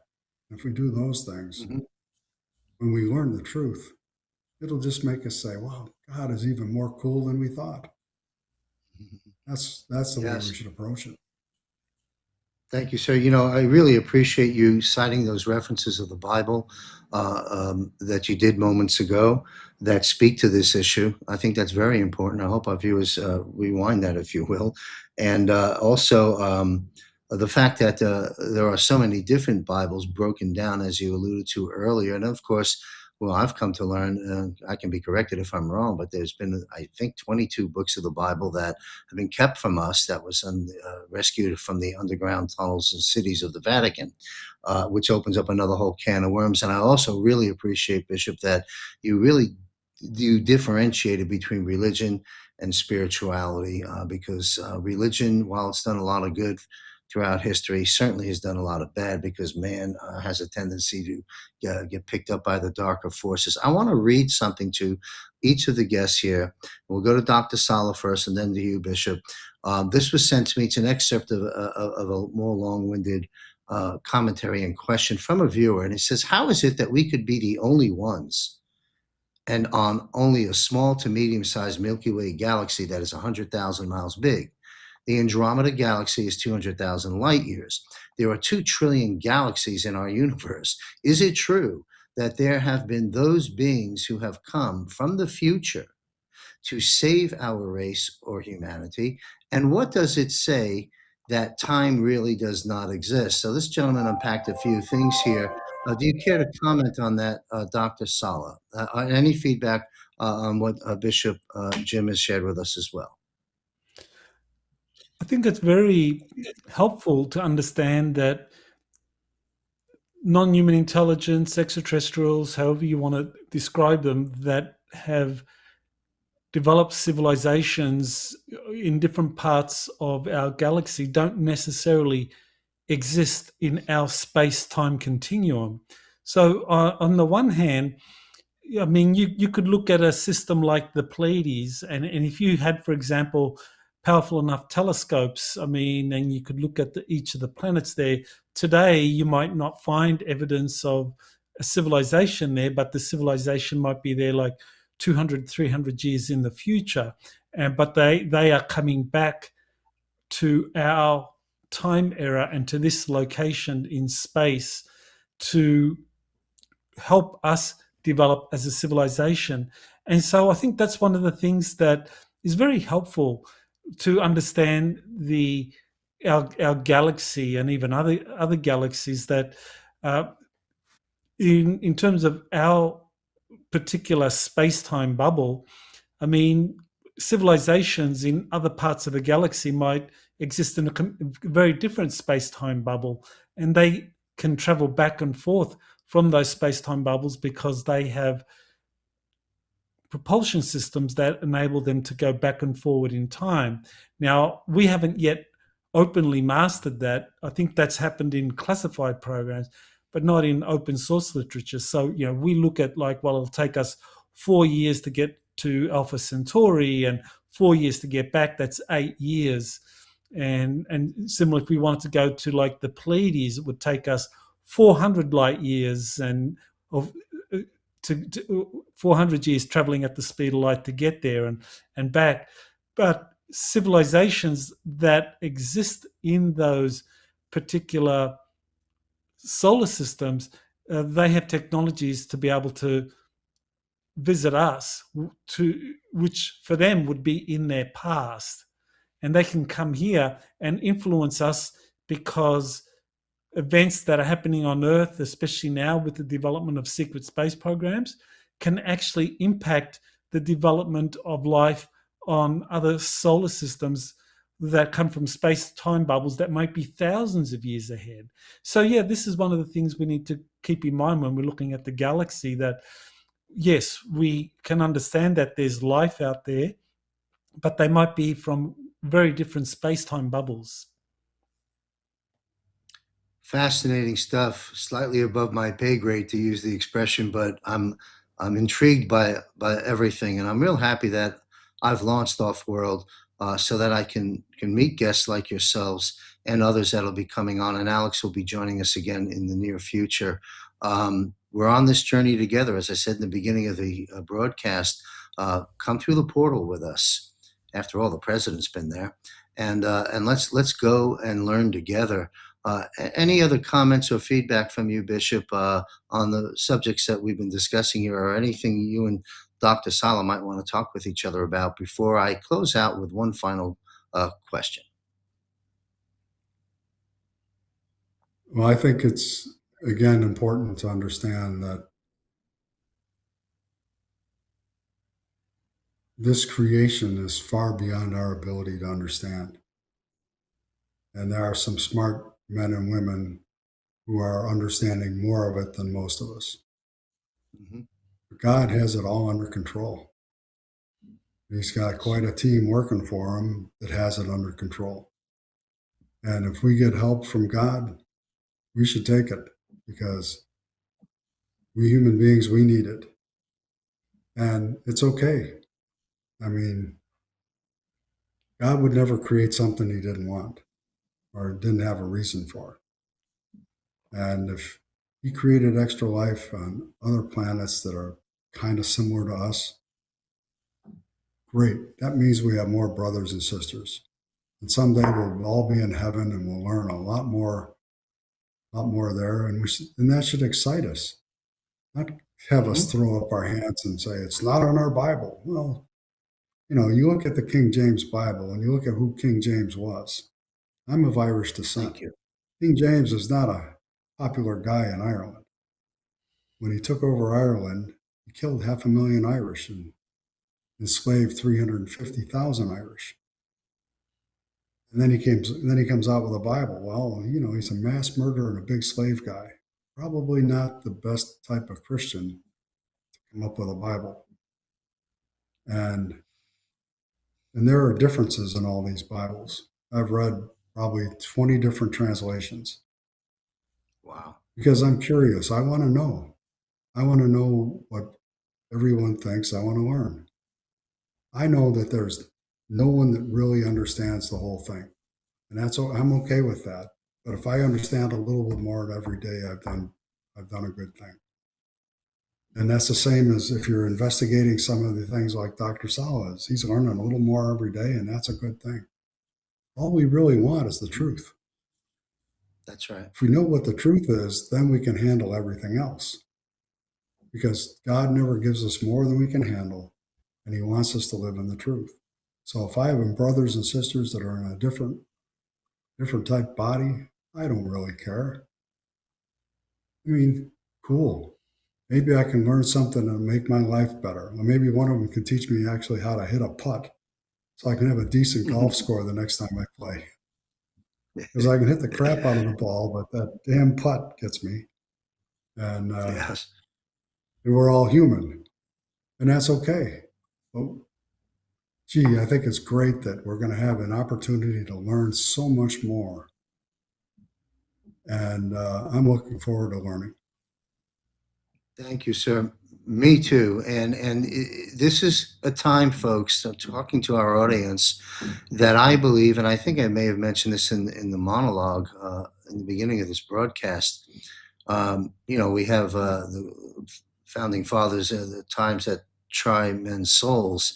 We're in a space now where that rings. Also, to add to that, we're going to be challenged with concepts, thoughts, facts, speculations, observances, confusions, realities, truths, and lies, all at the same time during this moment I call the great reveal for the human race and beyond. I'm embracing it. I'm well grounded and well founded because I do have faith in God. I have faith in the plan. As we talk now, coming down to the anointed Trump, the white hats, the military, the alliance that we've alluded to in this broadcast.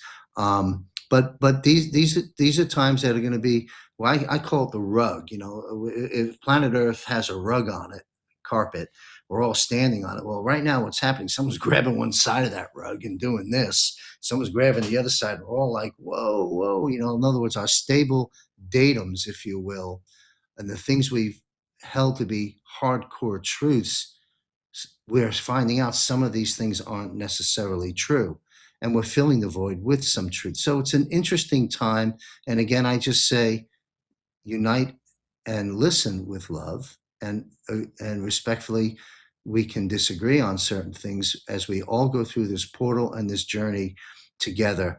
And ultimately, we all, at least in my opinion, ascension, where we're not reliant upon and committed to beyond our control the force of gravity in a human body. We're all light beings that at some point will ascend. And I think this is part of that process. I'd like to close out the broadcast with this final question. It's a simple question, and maybe it'll be very brief. We'll go to Dr. Salla. Did you happen to see Steven Spielberg or 2.0 Spielberg, whatever the case may be? Have you seen Age of Disclosure film? Yes, I saw the Age of Disclosure documentary and the Disclosure Day film by Steven Disclosure Spielberg. Day. Thank you for correcting me. Thank you, sir. Since I didn't see the other one, talk with me, if you will, about the Spielberg film. What did you glean from that, from any perspective? Because there's a lot of ways to zero in on that film. Yes, well, I thought that that film was putting out a particular narrative that is something that I find to be very problematic, which is that the grey extraterrestrials are these creatures that have been involved in crash retrieval operations, that some of them have been apprehended and have been kind of abused in some of these covert programs, and that these grey extraterrestrials had been involved in genetically engineering humans to be more empathic, more telepathic, and to have certain psychic abilities. And so that's part of the truth. But the other aspects of what has been happening involve these human looking extraterrestrials who are here helping us to understand our origins as a species, our connection to these off-world civilizations, such as human-looking races from systems such as the Pleiades or Sirius or the Lyra system and so forth, that these human-looking extraterrestrials are our genetic cousins, if you like, and they've been helping us behind the scenes for a long, long time. And I think it's very telling that this Disclosure Day movie didn't mention those races at all. If people watching that, if this is the first time where they kind of like take seriously the cover up of UFOs, they're going to think that it's all about these grey extraterrestrials, and that we need to be more inclusive and more sympathetic towards them, because empathy is really the highest quality that we has as a civilization that needs to be understood. Well, I think that's a kind of like a manipulation, because empathy isn't just the only quality we need to have. We also need to have discernment. We need to have empathy and discernment. Not all off-world visitors are friendly or beings that you want to include on your planet, just as we don't want to just open the door to illegal immigration. I mean, look what a disaster that has been in the United States and in Europe. You can't open your doors to foreigners that you don't know anything about. You got to screen them and then take in the ones that fit in with your traditions, your culture, your values. We've got to do the same thing with extraterrestrials.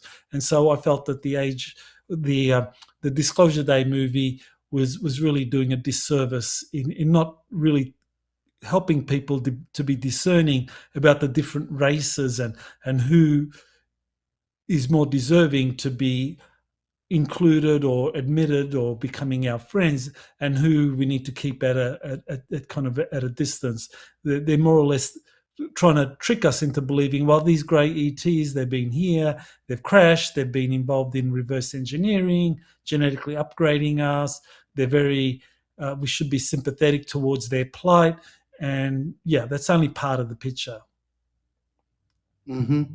Well, thank you for the Siskel and Ebert sort of review, if you will, of the film, and at least the narrative and the notion of off-world entities is being addressed. But you raised some great points and analysis in that film. Thank you, sir.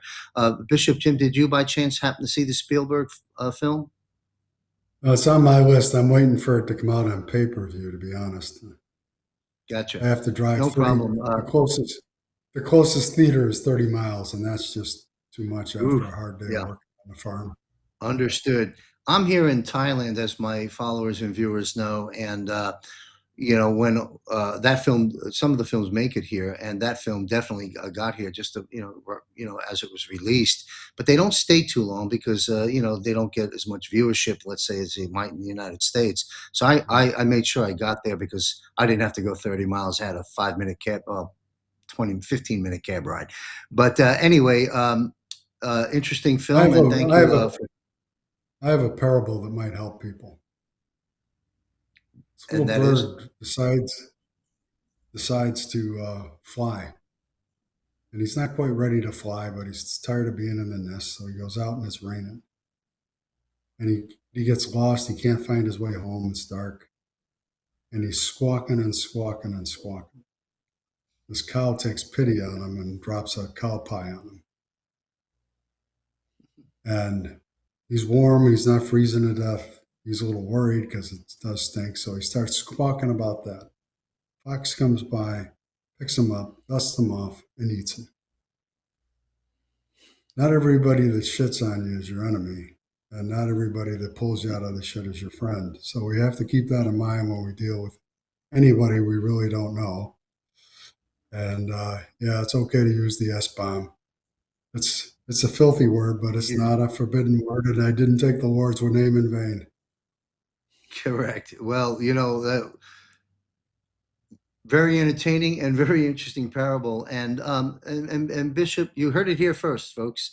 And Bishop Jim, what's the best place for people to follow you? I know you have a platform and some place that people can connect up with you. Can you share that with our viewers, please? Oh, thank you, John. I'd be happy to. I'm on rumble.com/C, letter C, / the grace of God. I do 3 or 4 videos a week, and I do a Sunday Mass for those that want to worship but not go in a building because they think there's something wrong or they just can't get there. Understood. Well, thank you for sharing that. And those that were moved and inspired to get a little bit closer to Bishop Jim, you've got a place to do that. Thank you for being here. And Dr. Salla, what's the, let's go full screen, get the website up there. What's the best place for people to follow you and your work? Talk a little bit about the things you're doing, the work you're doing, and how people can come along the journey with you. Sure. Exopolitics.org is my main website. I also have a podcast called Exopolitics Today, and I do webinars as well.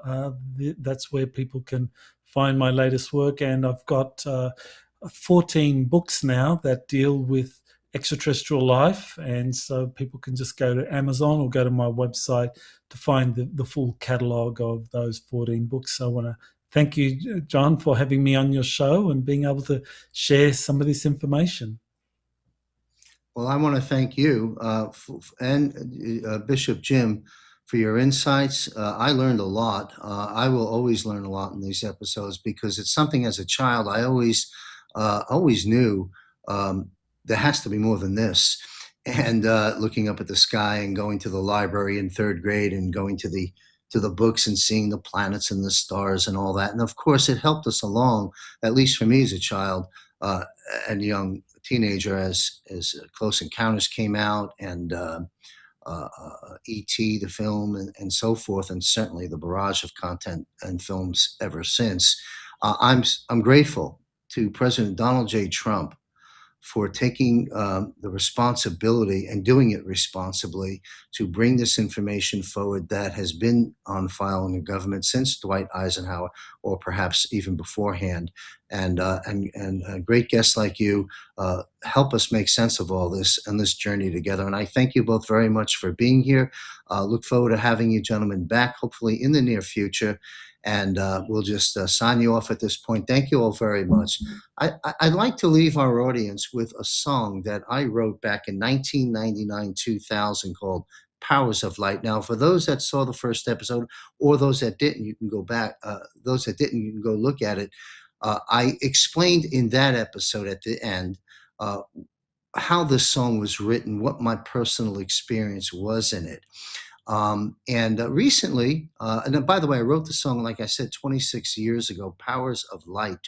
And I published, we used AI to make a video because I don't have the time nor the resources to do old school video production. So we dropped it into some AI program and they produced a video that seems to rub some of my audience the wrong way. I'm not here to convince anybody of anything nor to defend a position, but I just want to clear up if I can, because AI made a video that I liked. Actually, I enjoyed it. It was interesting. There's certain aspects of it I, would like to have edited, but time is precious, and I'm doing military, intelligence, economic, and now off-world broadcasting, and didn't go back and fix that. But the bottom line is, folks, this song is about our ascension. As Christ ascended, we're going to ascend, and we will be one with our Father, as we like to say. And but you can interpret it as you choose. I mean, that's what art and music is all about. Someone looks at a painting and sees something completely different than the person standing next to them looking at the same painting. Or someone will listen to a song and it moves them or motivates them in a different way than it will somebody else. Art, we create as artists, writers, film producers, songwriters, whatever form of art one may accelerate in. For me, it's songwriting. So Powers of Light was actually a very personal song for me because the message came from God, from my higher source, and it poured through me. And I shared the details of that experience at the closing of episode 1. So you can go to our Rumble channel, look last month and find it, or perhaps it's still up on our website. But anyway, I'd like to leave you with the AI song that seemed to be a little controversial. And again, by and large, most of our followers really, really enjoyed it and appreciated it. But I put it out there because it's sort of in this space that we're dealing with today. And I was reminded of the song I wrote 26 years ago, Powers of Light. The song, again, is essentially about the ascension as we ascend from the gravity of our body to become one with the Creator and the light in this infinite universe. It's not about religion, nor the expression of any religious beliefs. I'm not a big fan of religion, those that know me. But as the bishop stated, I am a believer of God. I am in God. I am a child of God. I mean, there's lots of ways I can say this, but I'm not a big fan of what man has done with the Word of God. And so I just try and be as Christ-like as I possibly can in living every day. And those that judge me harshly, are you a Christian judging harshly? It's about the ascension as one with God in the universe of light and love. So I'll leave you now with Powers of Light, written by me 26 years ago, and then following that, our current war report to bring us right back to where we are. And thank you, Guardian Daniel R, for that. Thank you, Dr. Salla. Thank you, Bishop Jim O'Connor. And thank you to my producers for sticking around for this extended broadcast. Stay safe, everyone. And thank you, our audience, for liking, following, and sharing our work and expressing your views. But again, those that throw unnecessary hard darts at any one of us, shame on you. I always ask you to listen with love. Where we go one, we go all. Stay safe and may God be with you.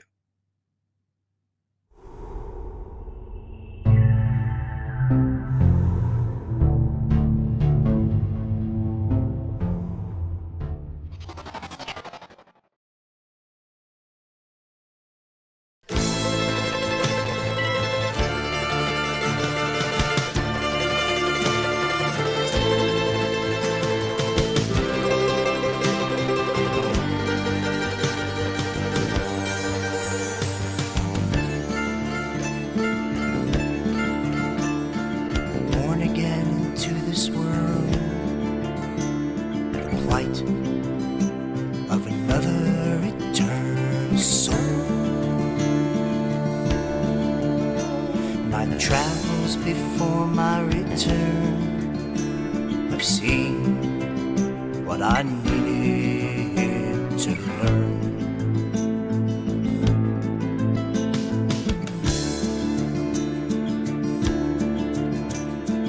Knowledge and wisdom instilled for all, this shall be fulfilled. Off I go as is an angel in flight, ascending. Oh, powers of light.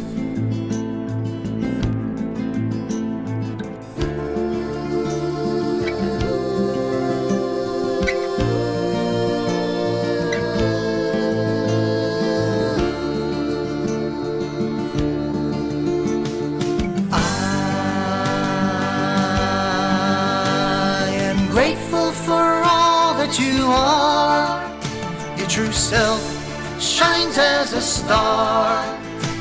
I'm ascending as a spirit in flight. All powers of light, powers of light.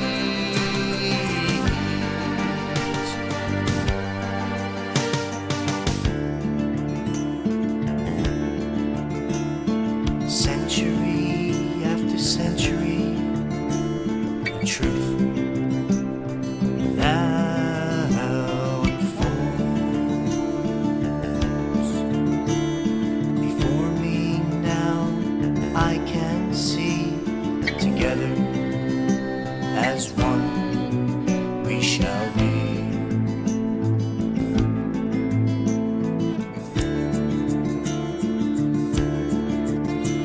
From the sacred cup flows a liquid light. Beloved great ones are here with me. Off I go as an angel in flight, ascending. Oh, powers of light.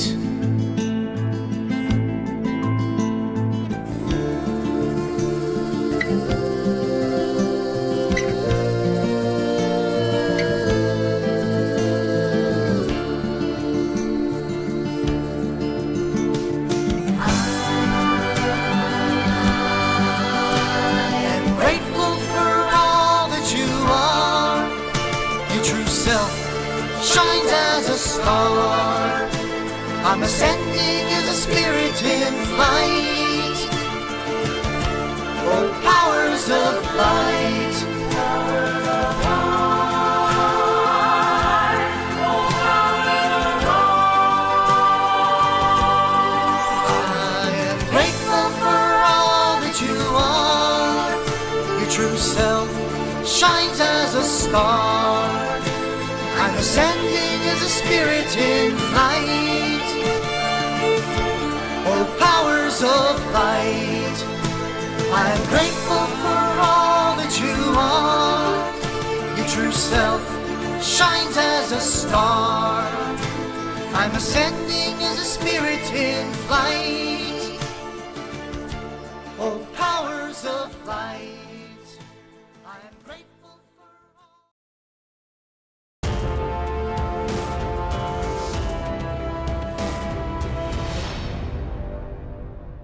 July 17th, 2026. Hello, I am John Michael Chambers, and this is your Daily War Report. I ask you to listen with love, as where we go, one we go all. It is essential that you listen to these Daily War Reports through the month of July. Meanwhile, be sure to catch my new monthly broadcast titled Fireside Chat with JMC, launching any day now here in July. The following report has been provided in part by Guardian Daniel R. War Report, Strategic Analysis Report, the legal uprooting of the Vatican and the end of maritime law monopoly, the dismantling of papal trust bulls, the covert foreclosure of the IOR Bank, and the expiration of the global debt matrix, historical, legal, meta strategy, international operational analysis. Let us break this down. Number one, the historical foundation of the global debt slavery matrix. Every commercial proxy state, every illegitimate tax framework, and the entirety of the global fiat debt monetary system held its deepest hidden roots not within modern central banking, but within the juridical foundation of the Vatican. Through centuries, old papal bulls, most notably Unum Sanctum of 1302 and Romanus Pontificalis effects of 1455, the transnational elite erected the global trust system of international maritime law. Within this hidden legal architecture, the entire earth was declared the property of the crown, and living human beings were legally classified as lost at sea upon the registration of their birth certificates. It was upon this international fiction that the corporate states and Wall Street strawman accounts were based. Anyone who fails to uproot this epicenter of power cannot permanently liberate the financial architecture. The alliance, therefore, operated in the shadows, according to the principle of historical root cause liquidation. Number two, the mechanics of the IOR foreclosure and the historical turning point of 2017. The defining invisible lever for the collapse of this centuries-old Dominion matrix was executed in May of 2017. The official state visit of Commander-in-Chief Donald J. Trump to the Vatican was not diplomatic protocol, but the delivery of an ultimate military ultimatum from the Allied armed forces. The physical disarming of the IOR Bank, the Institution for the Works of Religion, IOR, famously known as the Vatican Bank, functioned for generations as the ultimate untouchable money laundering center and the financial neural grid of the global deep state. Though coordinated operations by Allied military intelligence, the secret accounts of globalist elites, corrupt politicians, and royal foundations were frozen in the shadows, and their immense gold and asset reserves have been physically secured. The papal liquidation decree, the irrefutable, visible proof of this completed takeover, manifested in late summer of 2022, when Pope Francis issued an unprecedented decree. All financial assets and funds held by the Vatican worldwide had to be fully liquidated and transferred exclusively to the accounts of the Vatican Bank by September 30th, 2022. This was the official administrative bankruptcy and unconditional surrender of the Vatican to the Allied alliance. The expiration of the maritime law monopoly.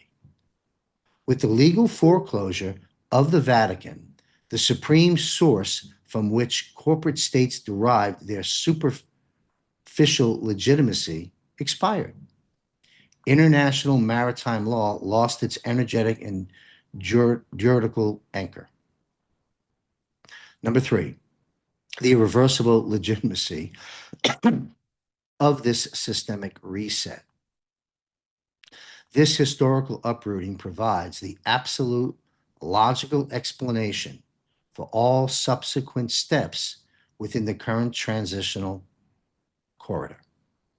It proves why the international insolvency proceedings of the corporate states and the deactivation of the SWIFT network are legally ironclad, since the supreme trustor, the Vatican, has been liquidated in the shadows. No lawful foundation remains for the extraction of illegal taxes, foreclosures, or artificial fiat debts. The alliance did not merely prune the branches of the old world order, it completely ripped out the roots. The QFS does not build upon old Vatican trust agreements, but reactivates the original divine and constitutional liberty of living human beings on the baseline of genuine asset-backed abundance. Conclusion? The legal uprooting of the Vatican is the monumental historical liberation strike of the alliance. The centuries-old monopoly of maritime law has completely collapsed in the shadows. Patriots need not fear the superficial power of the old administrative apparatus any longer, as the spiritual and judicial source of that system has been irreversibly erased. Humanity is returning to true reality and constitutional freedom within the current strategic window. The clockwork of the civilizational shift executes flawlessly. The switches are once again irreversibly set and locked in. Strategic Analysis Report, the Logistics Protocol of Global Asset Security, the Uninterrupted Commodity Flow Scenario, Military Safeguarding of Critical Supply Chains, and the Silent Software Transition without Overt Civilian Collapse, Logistic Operational Design, Supply Security Doctrine. Listen up, folks. Let's unpack this. The calculated stability of physical lifelines, a central aspect that frequently raises existential questions within the broader truth movement during discussions surrounding the systemic reset, the freezing of the SWIFT network, or the invocation of universal martial law, is the maintenance of day-to-day civilian supply lines. The apprehension that an abrupt termination of the legacy banking software could lead to fractured supply chains, depleted grocery shelves, power grid blackouts, or total logistical chaos is based on models of unmanaged systemic collapse. A sober analysis of Allied operational execution reveals an entirely different paradigm. The alliance operates on the immutable principle of asynchronous redundancy.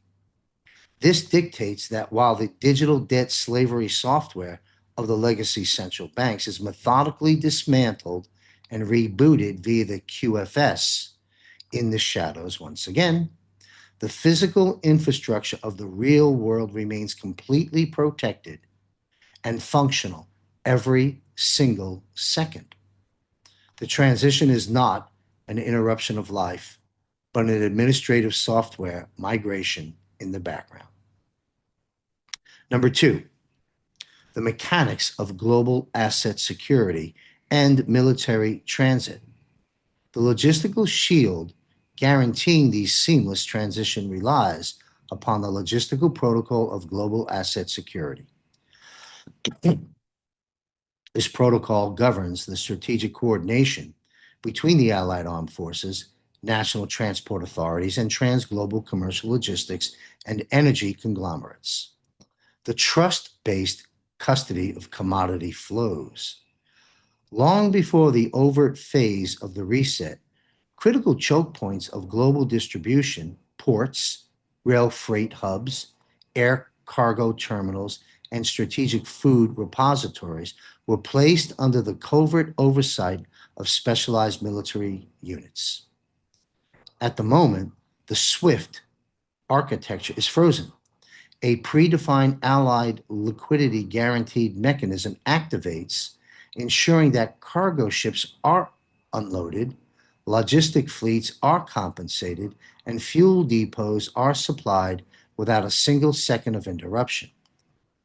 The inviolable infrastructure, power grids, water treatment facilities, and telecommunication providers are subjected to strict military monitoring, Title 10 USC, within the current strategic window.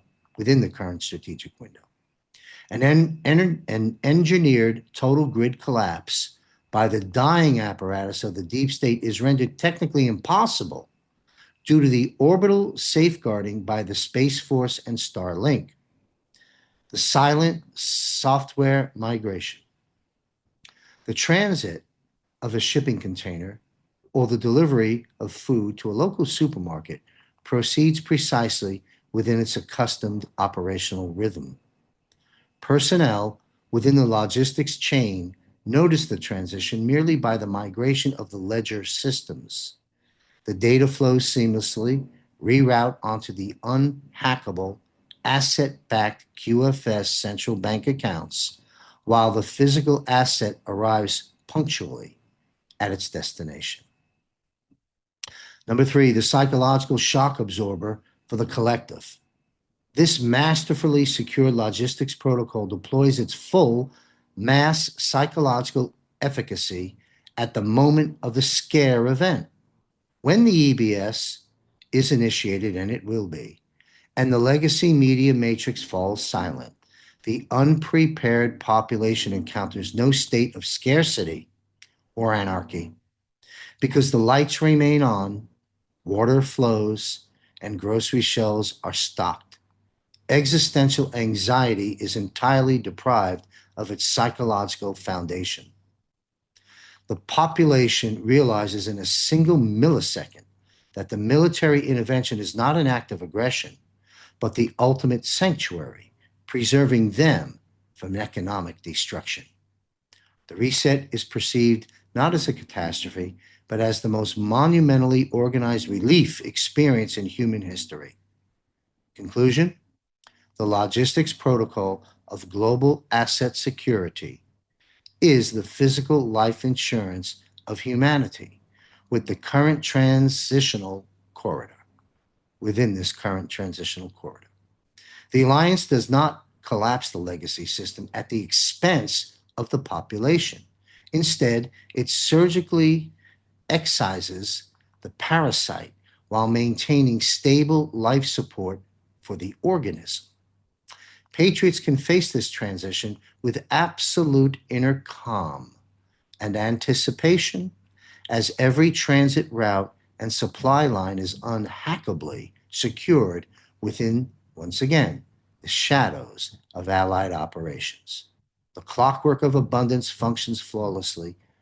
My friends, the switches are irreversibly set once again and locked in. Strategic analysis report the decentralized education system and the release of true human history, breaking the cognitive gatekeepers, disclosure of declassified archives, and the evolutionary knowledge leap of patriots. Cognitive operational design, cultural recalibration doctrine. Let's unpack that. Number one, dismantling institutionalized indoctrination. In addition to the financial system and the medical apparatus, the control mechanisms of the transnational elite relied heavily upon a third profound pillar, the systematic distortion of collective knowledge. Through centralized curricula, controlled universities, and the broadcasting monopoly of academic institutions, the true chronology of the earth was suppressed, manipulated, and compressed into an artificial narrative of scarcity for generations.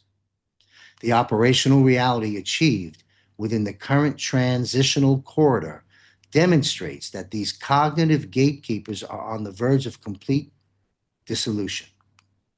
The release of suppressed history is not an academic luxury, but the final act of intellectual deconditioning. The Alliance utilizes the irreversible rise of alternative information channels to shatter the foundation of institutionalized indoctrination in the brightest of spotlights once again. Folks, the plan is being revealed in these war reports of where we've been, making sense of it, where we are, making sense of it, and where we are heading and making sense of it via these war reports. Number two, the mechanics of decentralized knowledge, transfer, and archive declassification. The defining lever for this evolutionary leap in knowledge is the systematic, phased opening of sealed archives by the Allied military alliance, flooding the cognitive space. Here we go. JMC Broadcasting has launched Offworld with JMC at this time for a reason. It's a monthly broadcast. So again, flooding the cognitive space. Parallel to the current officially verified UFO declassification packages in June of 2026, historical, archaeological, and technological classified files are being released in stages. Suppressed discoveries, the existence of highly advanced ancient civilizations, and the true, unadulterated chronology of human history are funneled directly to the public via uninsured digital networks. The end of academic censorship. The upcoming decentralized education system fractures the monopoly of legacy educational institutions. This via peer-to-peer learning platforms and decentralized knowledge repositories, individuals gain global free access to genuine scientific breakthroughs, suppressed patents from geniuses like Nikola Tesla, and the true physics of our universe.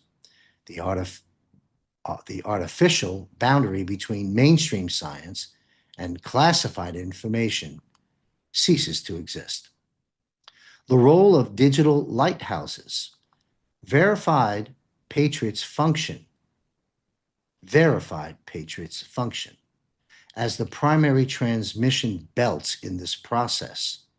They are the first to process, structure, and prepare these streams within the morphogenetic field we talked about in the previous episode for the general public, converting the cognitive shock waves of disclosure into productive, creative energy. Tesla, want to understand the secrets of the universe?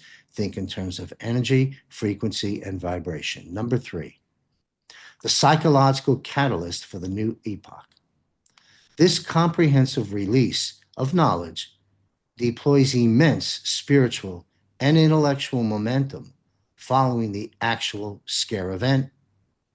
Once existential distress is eliminated by the asset-backed QFS and health is safeguarded via frequency medicine known as medbeds, the human mind demands the truth regarding its own origins.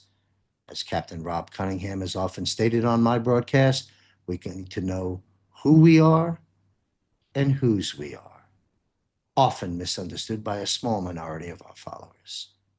By understanding how deeply historical deception reached, any remaining psychological attachment to the legacy debt slavery matrix is permanently erased.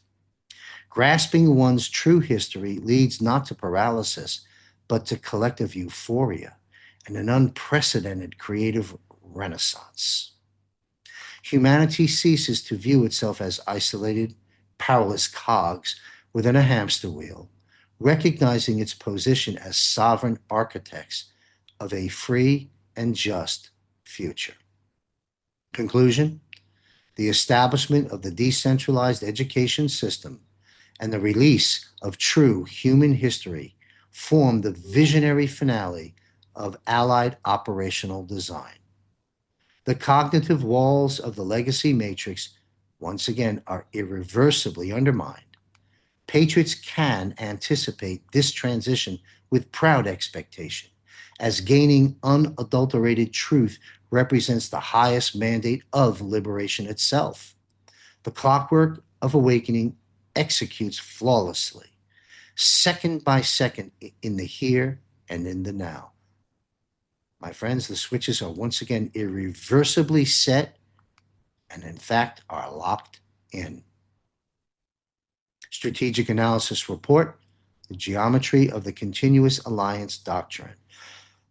The 45-47 Continuity Protocol, the 10-year Transformation Corridor, and the asynchronous system realignment, the military legal master strategy, geopolitical phase analysis. Let's break this down. Number 1, decrypting the continuous operation 45-47. Recent clarifications emerging from the ranks of the military alliance, specifically emphasizing that Operation 45-47, Donald Trump serving as the 45th and simultaneously 47th president without any constitutional or military interruption of the commander-in-chief status, is an uninterrupted continuous architecture, require a precise systemic integration. Many digital soldiers mistake the overall administrative runtime of the operation for the duration of the covert phase, drifting into a state of operational exhaustion. From a strict intelligence perspective, based on the DoD Law of War Manual and Title 10 USC. This continuity is the absolute guarantor of success. It signals that the deep state has already been thoroughly disarmed on the highest strategic tier. While this continuous operation runs through the military legal apparatus, it by no means dictates that the civilian patterns of the past 9 years, 2017 through 2026, will simply repeat in an endless loop. Number 2, the symbiosis of the systemic shift and the 10-year deconstruction. The apparent paradox resolves itself flawlessly when the operational alignment of the 2026 is divided into two distinct yet synergistically acting phases: the phased systemic shift, the eye of the needle. It's a profound transformation of civilian reality has become mathematically inevitable in 2026 as the unbacked fiat financial architecture has reached its absolute terminal station. This shift is tied to acute, ready-to-fire triggers, whether executed via our analyzed scare event, an engineered systemic crash, swift shutdown, the activation of the EBS, or an as-of-yet unforeseen geostrategic event. This moment functions as the hard leverage handle. It abruptly freezes the legacy civilian matrix, proxy corporate states, corruption grids, and irreversibly flips the visible world into the open phase of military receivership. The 10-year transformation corridor, 2026 through 2036. The mention of the operation's extended administrative runtime simply accounts for the fact that the subsequent physical deconstruction of the legacy corporate bureaucracy, the restructuring of local authorities, and the worldwide rollout of next-generation infrastructure, asset-backed QFS, medbeds, decentralized zero-point energy, constitute a gargantuan logistical task. While the hard lever shifts the systemic parameters instantly, the house of true freedom is built organically over the span of a decade, 2026 through 2036. Number 3, the unshakable validation grid of military comms. The fact that all options for this hard systemic shift remain entirely open, acute, and irreversibly set to go within the current time window is proven by the synchronized heavy artillery, White House, and Department of War. The continuous official executive proclamations, such as the recent Trust Patriots in Control signal from the White House, featuring the military salute along the multiple locked-in commands from the Department of War, are not civilian PR stunts. They are legally binding international service notifications delivered to the adversary and psychological hold orders anchored into the decentralized network. The visual staging, Q+, Trump's persistent directives emphasizing the scripted movie, the posting of a direct Q drop twice in a single week, you are going to love how this movie ends, and the precise EBS test pattern color optics showcased at the White House all demonstrate that the script has arrived at its final pages. Conclusion? Operation 45-47 is unstoppable clockwork. The retention of specific parameters within the shadows serves exclusively to protect the overall operation from any final, desperate acts of sabotage. Those who lose their nerve because the end date of the final administrative cleansing lies further down the horizon overlook the masterful design of the alliance. The hard rupture with the legacy daily routine happens compactly and unexpectedly. By the establishment of the new era abundance occurs protected, stable, and in pure, irreversible continuity of the official chain of command here in June and July of 2026. Closing? Well, understand that these war reports are from a very high level perspective, making sense of where we were, filling in some blanks, where we are, and where we're heading, from a very, very high credible source. So be sure to watch our 2 new broadcasts here at JMC Broadcasting, Offworld with JMC and Truth About Health with Christy Lee. And if you are retired, I have answered your call. Strategies for Retirees 8-part series. 1 a week has been published now. Follow us by visiting jmcbroadcasting.com. Click on the follow tab and pick your social media platform you choose to follow us on. Strategies for Retirees is now released 1 per week. Participate in market gains with zero downside risk and learn about guaranteed income for life plans that you cannot outlive.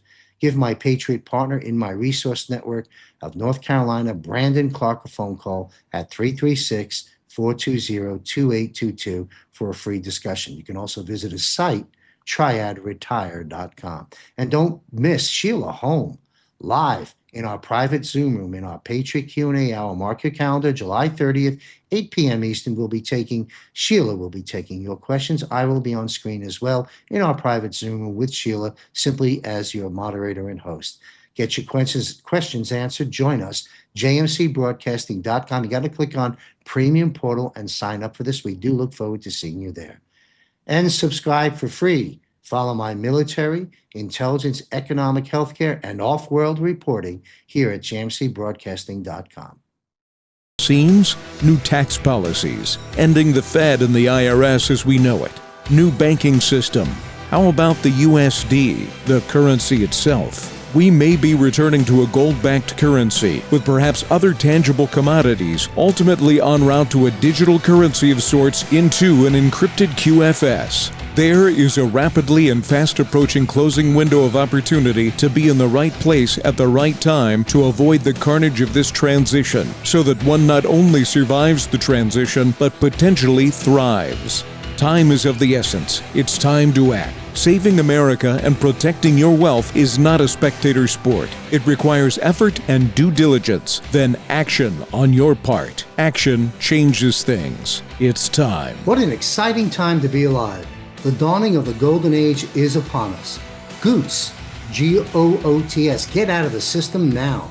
Action on your behalf is required. Be on the right side of history.